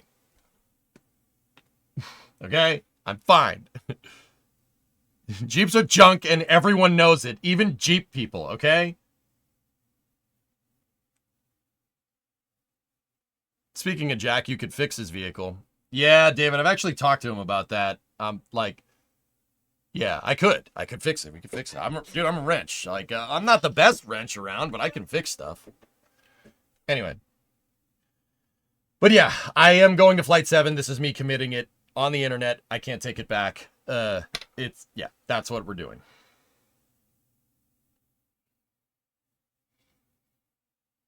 As a former Jeep owner, I can confirm it was junk. As long as it's not a Wrangler.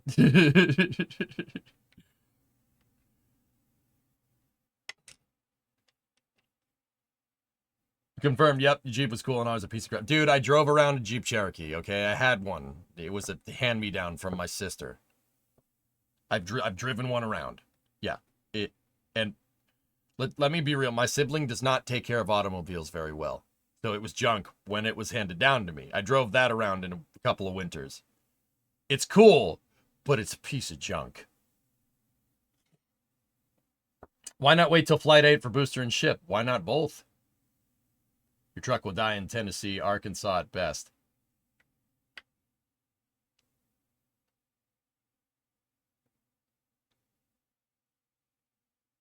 Oh, I'm gonna prove all of you motherfuckers wrong. I'm gonna prove all you sons of bitches. You're all going down. In 2025, I'm gonna do it. I'm gonna prove all you wrong. I'll prove every single one of you wrong. I'm not driving for Flight 7, but we'll do this now. We've been challenged. The gauntlet has been thrown down. Okay? Don't take the bait? What do you mean don't take the bait? If I win, I get a picture of my truck at Starbase next to a Starship. No. I have motivations here. There are reasons to want to do this.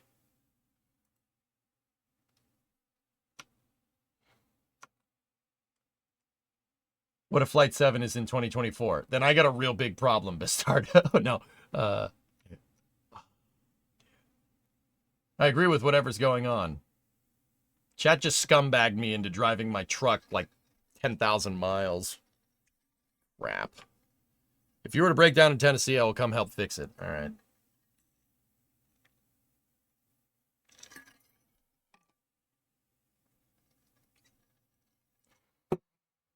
You brought it up first. Yeah, but you brought it up last. All right? You brought it up last, man.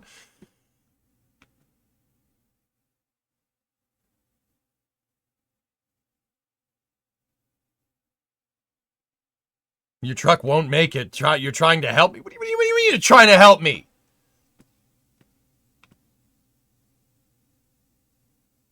I advise you to watch from Rocket Ranch.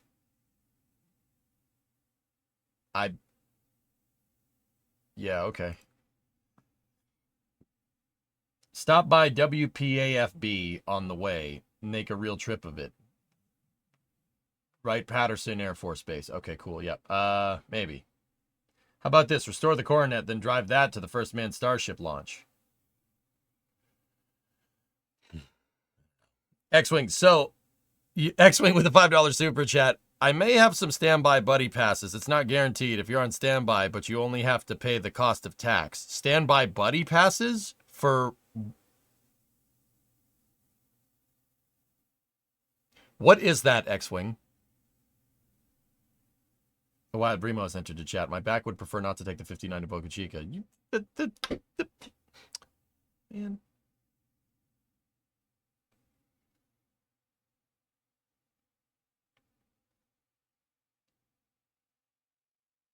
Don't do it, Gary?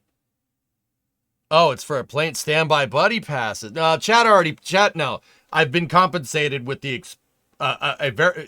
okay. Hokey tipped $500 to the stream the other day and said you need to get to the next Starship flight. There's no exceptions. Okay, all right. I'll just buy the plane ticket. Don't worry about it. Even Brimo's on your side now. Brimo didn't want to do Route 154, and she got a wedding ring out of it, all right? So she could stay negative all she wants. She likes road trips, okay? Okay?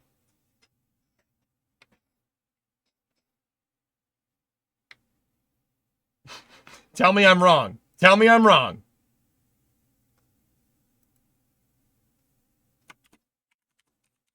I'll think about it, Gary, okay? Yeah, no, guys, trust me. The funding is secured. What's Route 154? Vargon, Route 154 was a project that I did in October of 2021 where I bought a truck in California from a company called Hoonigan. Me, Ernok, a viewer, and Skiri, another viewer, streamed building this truck in Hoonigan's parking lot. And then I drove it from Compton, California to Boston. A wheel came off halfway through the trip, but that's, whatever. Yeah.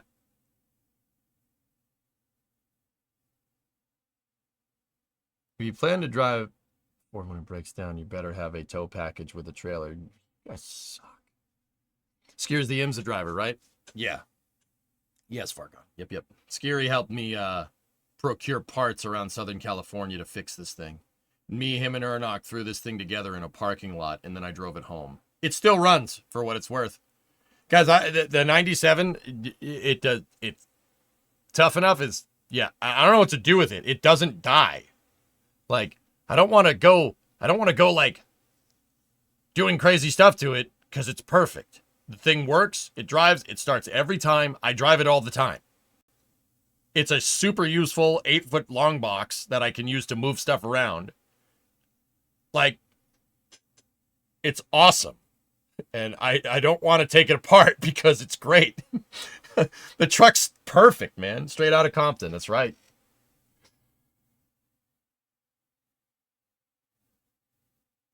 Undercoat it and get a plow. It's a 4x2 GAW. No.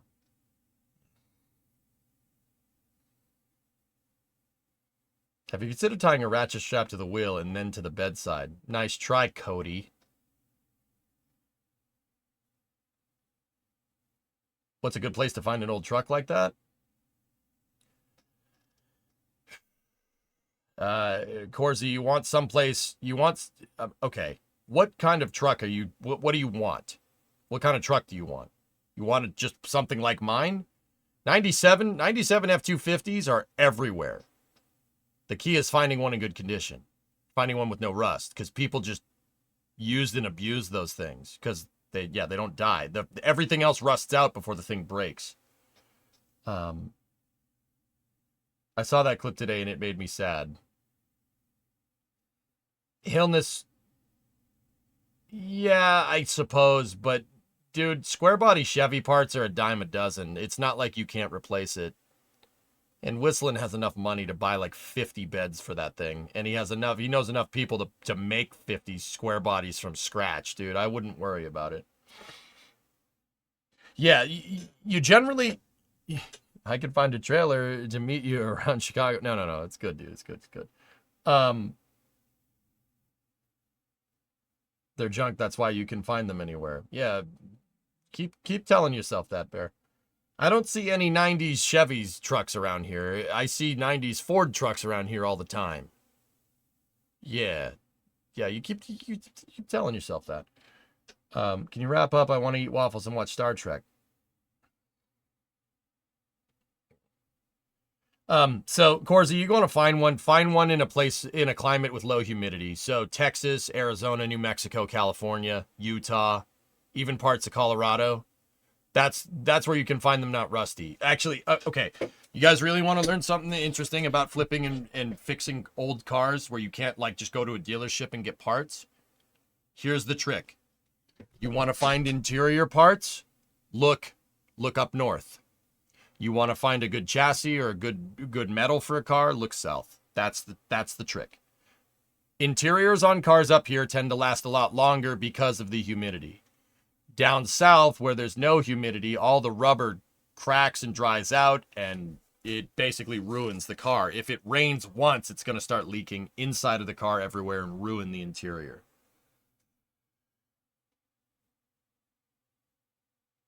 You drive an 87 Chevy? Square bodies are great, Lloyd. Those are amazing trucks. And I'm saying that as a Ford guy. But, yeah. Wasn't there Blue Origin news? I don't know, Mutter. Was there a point where chat wasn't trying to scumbag me into a conversation about cars? Yeah, geez. I'm pretty sure that happened. Yet here we are.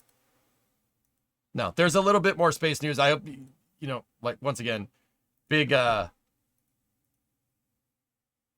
to explain a lot about thermal protection systems, and I'll be honest, the TPS conversation that I had wasn't the best, but there is a little bit more space news. Blue posted this picture today.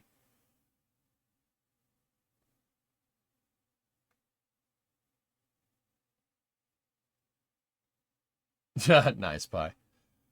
There's a lot of news. Artemis 2, Blue Origin. Yep. Blue is getting ready for a hot fire test. The New Glenn Stack 1 is fully stacked on the transporter. And they're going to move it for a static fire before they move into launch ops. That is really cool, actually. If there wasn't so much Starship stuff happening, that's pretty awesome. Yeah, this would be the big news, but it's still big news, not to downplay it. New Glenn is an awesome rocket.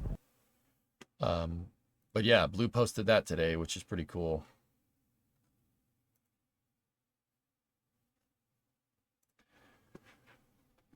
Yeah, there's a little bit more. I probably should have led with this stuff, but my head is killing me. If we want to, you know what? I might do another Space News recap just to go over everything again, kind of better. But anyway, this is coming from NASA. This is coming from Kennedy Space Center. The first segment for the SRB has been stacked on the mobile launcher. This is the first piece to this is the first piece for Artemis 2. That's an SLS stack. There's going to be another. Then the next piece that they're going to put on is the aft segment SRB, and it's going to go right here. Hey, Dankaroni, Tier 1, 6 months in advance, 39 total. Thank you very much, dude. I appreciate it. Did they get the water deluge paperwork taken care of? Oh, I didn't even get to the FAA stuff.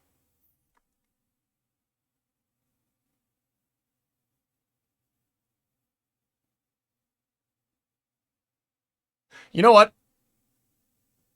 For Space News tomorrow, barring any crazy, ridiculous space news, what I'm going to do is I'll put together kind of a better explanation for thermal protection systems, and then, yeah, we'll go over the FAA stuff too. So Artemis 2 got stacked. New Glenn is fully stacked. Artemis 2 is being built. New Glenn is fully built and stacked, and it's going to see a hot fire soon.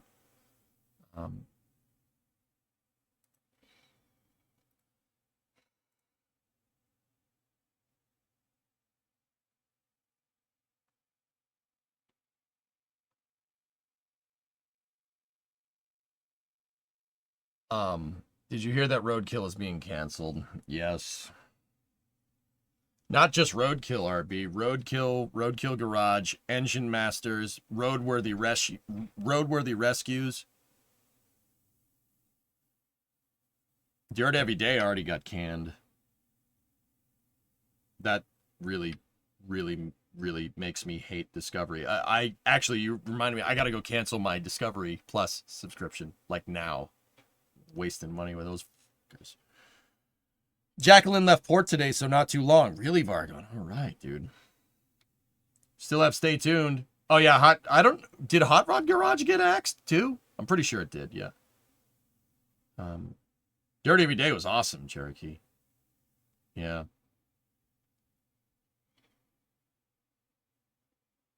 More like Discovery minus, yeah, right? Yeah, that's, dude, they suck.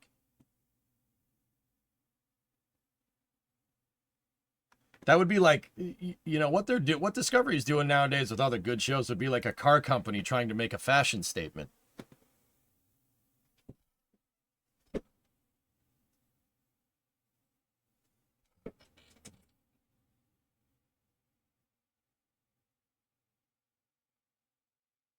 Oh, I just had that open. I just had this tab open. Yeah. No. I don't know why, but that right there is probably one of the funniest tweets I've ever read. Do you sell cars?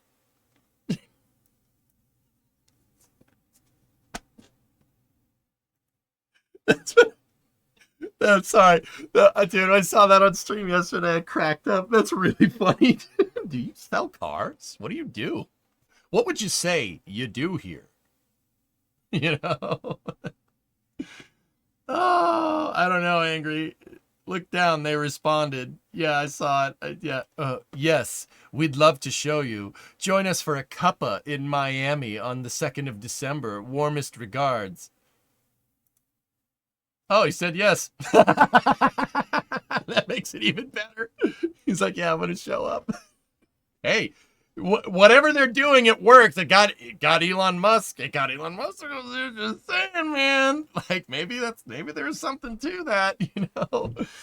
Oh, man, that's funny.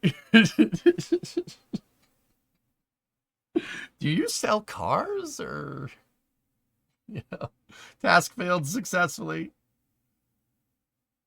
Yeah. Oh boy. That's the whole point, Ben. It's called that type of advertising. Okay, hold on. Let me just make sure I'm using.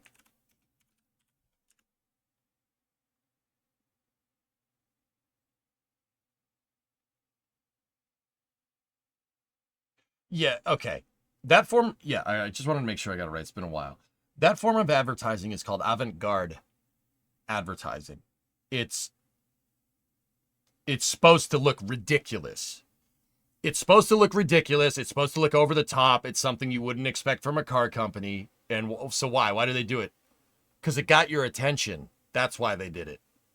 That's what avant-garde is supposed to do. It's avant-garde advertising to a T.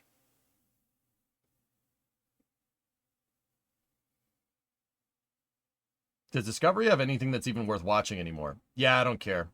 Even if it did Hellfish, I'm canceling it. Roadkill is... I own the Coronet because of that show. Because of Roadkill episode 40.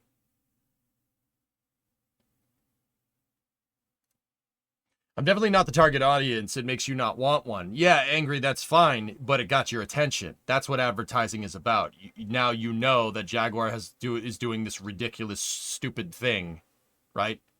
Dude, they could release a car that looks like a tuba with wheels at this point and people would pay attention. That's what avant-garde advertising is supposed to be. It's so bad, it's good. For them, at least. I personally think their car is probably... The new Jaguars are probably just going to look like a... It's probably going to be an egg that looks like every other car, but they added some sleekness to it to make it look like an E-Type or something. And it's funny because they'll fail miserably and it'll end up looking like a Nissan Murano or whatever. Calling it now. December 2nd. We'll see. See how good that statement ages.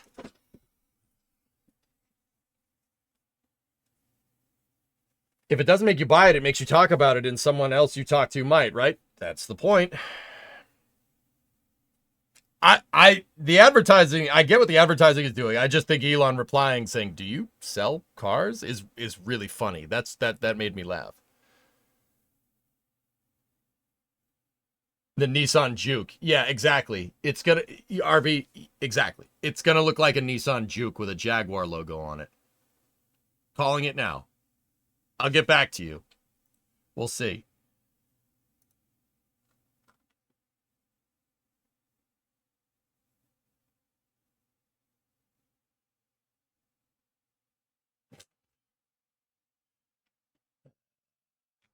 This is their car.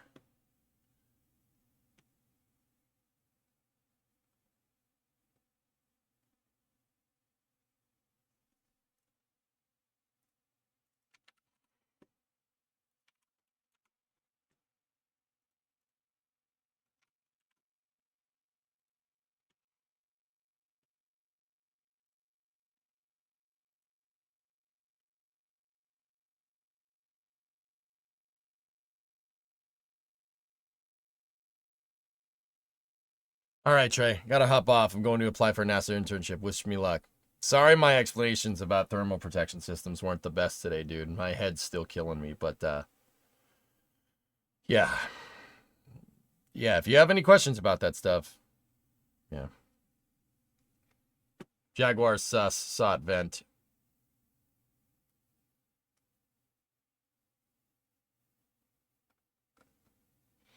In Jeremy Clarkson's words, it looks like it was designed by a gentleman who only had a ruler.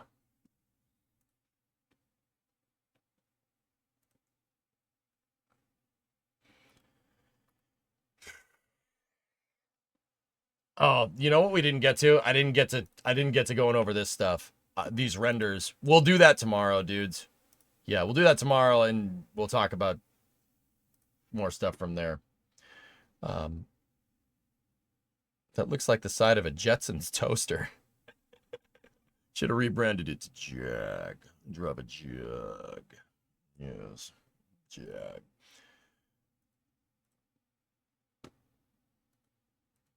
All right. I'll be a little more with it tomorrow, dudes. I swear.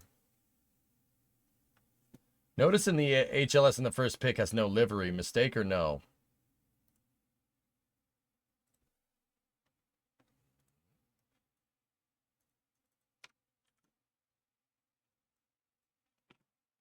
Yeah. Well, isn't that the one that they had their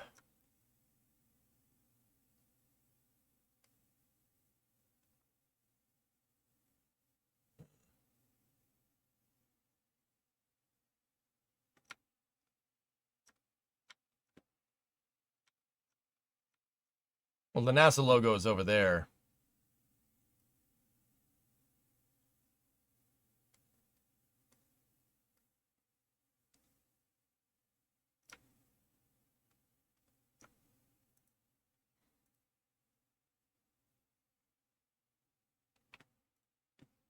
That one has a ton of windows. That one just has one set of windows and a NASA logo. And they're still on board with the these thrusters here. Of course, it's number 42. Yeah.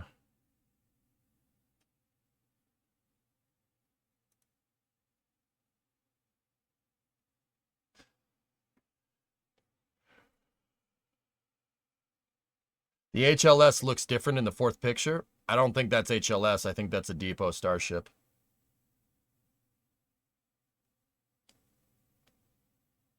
The one with a lot of windows is the Enterprise Edition. It's the sustainable, reusable version of HLS that's for like post Artemis 5.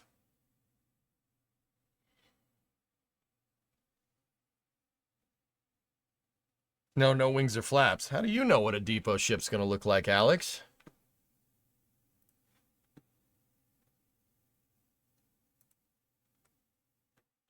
Seriously, I'd really like to know. Like,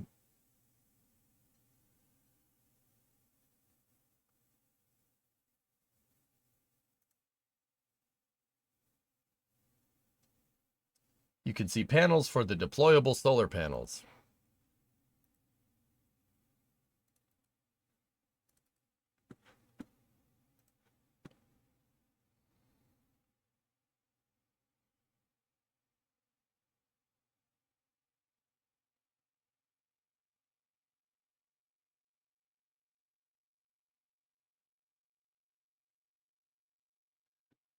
Dude, you know what? Yeah, I mean, you guys might be right. I don't know, but I'm more interested in this. Look at that. How they're docking these things together. Those look like Falcon Heavy, the arms on Falcon Heavy that attach to the side boosters.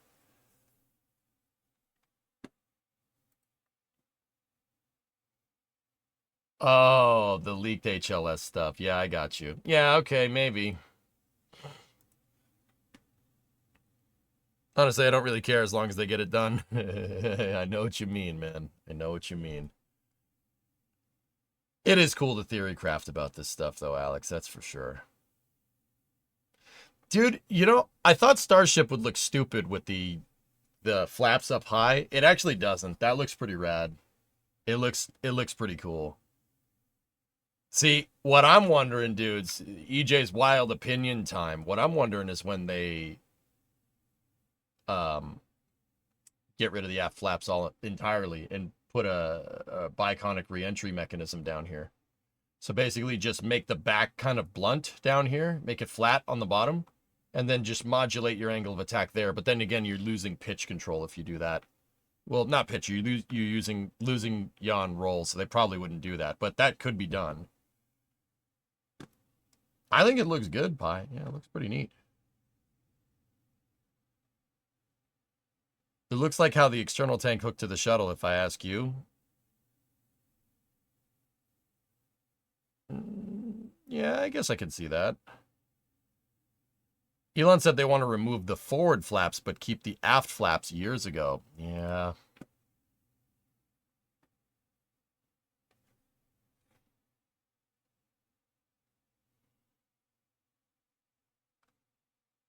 All right. Well, we'll theory craft more about this tomorrow, dudes. I think I've gotten us through about 9 hours of streaming. My head is killing me right now. And I even took Advil. It's not getting better. So I'm gonna stop it here. I hope you guys enjoyed the Starship 6 recap, even though it was kind of discombobulated and all over the place. Thank you for all the super chats, dudes, and thank you for that sub train that came through. Appreciate you guys, even though you sub-trained it to spite me, I guess. I mean, I'm not upset, but either way. I hope you feel better. Enjoy the explanations. Yeah, no problem, Tenacious. Guys, my head is only killing me because I decided to not sleep for 2 days. Well, I didn't decide it. That's just kind of how it went. I did not sleep from Monday morning to Tuesday night. Oh, geez. What is all this? Okay. Yeah, I didn't sleep. I mean, maybe like an hour of sleep. No useful sleep. Yeah, no, this is my body saying, yeah, you probably shouldn't have done that. I'm like, yeah, you're probably right, but I did. You know, try sleep. Have you tried sleeping? Yeah. All right, so I'll see you guys tomorrow. Oh God, I'm in space. Infinite tape. Thank you. Thanks, guys. Yeah, no, it's been fun. It's been fun, but there will be plenty more stream tomorrow, and yeah, it'll be good. So we got more of we got to figure out that the engines with the Pillar of Autumn, and then I'll try to have a more syndicated response or like explanations for thermal protection and stuff tomorrow. And then we'll talk about all the different Starship variants too, and Blue's Hotfire and Stacking Artemis if you guys are interested in that kind of stuff. So thanks for streaming. I've been working and missed literally everything. I hope you feel better. Omaticus, yeah, I'll be good. Raid Kai? I'm not raiding Kai. Dude, would he even notice? I'm just going to pop off, dudes. I'll see you guys tomorrow. Thank you very much for watching. Have a good night.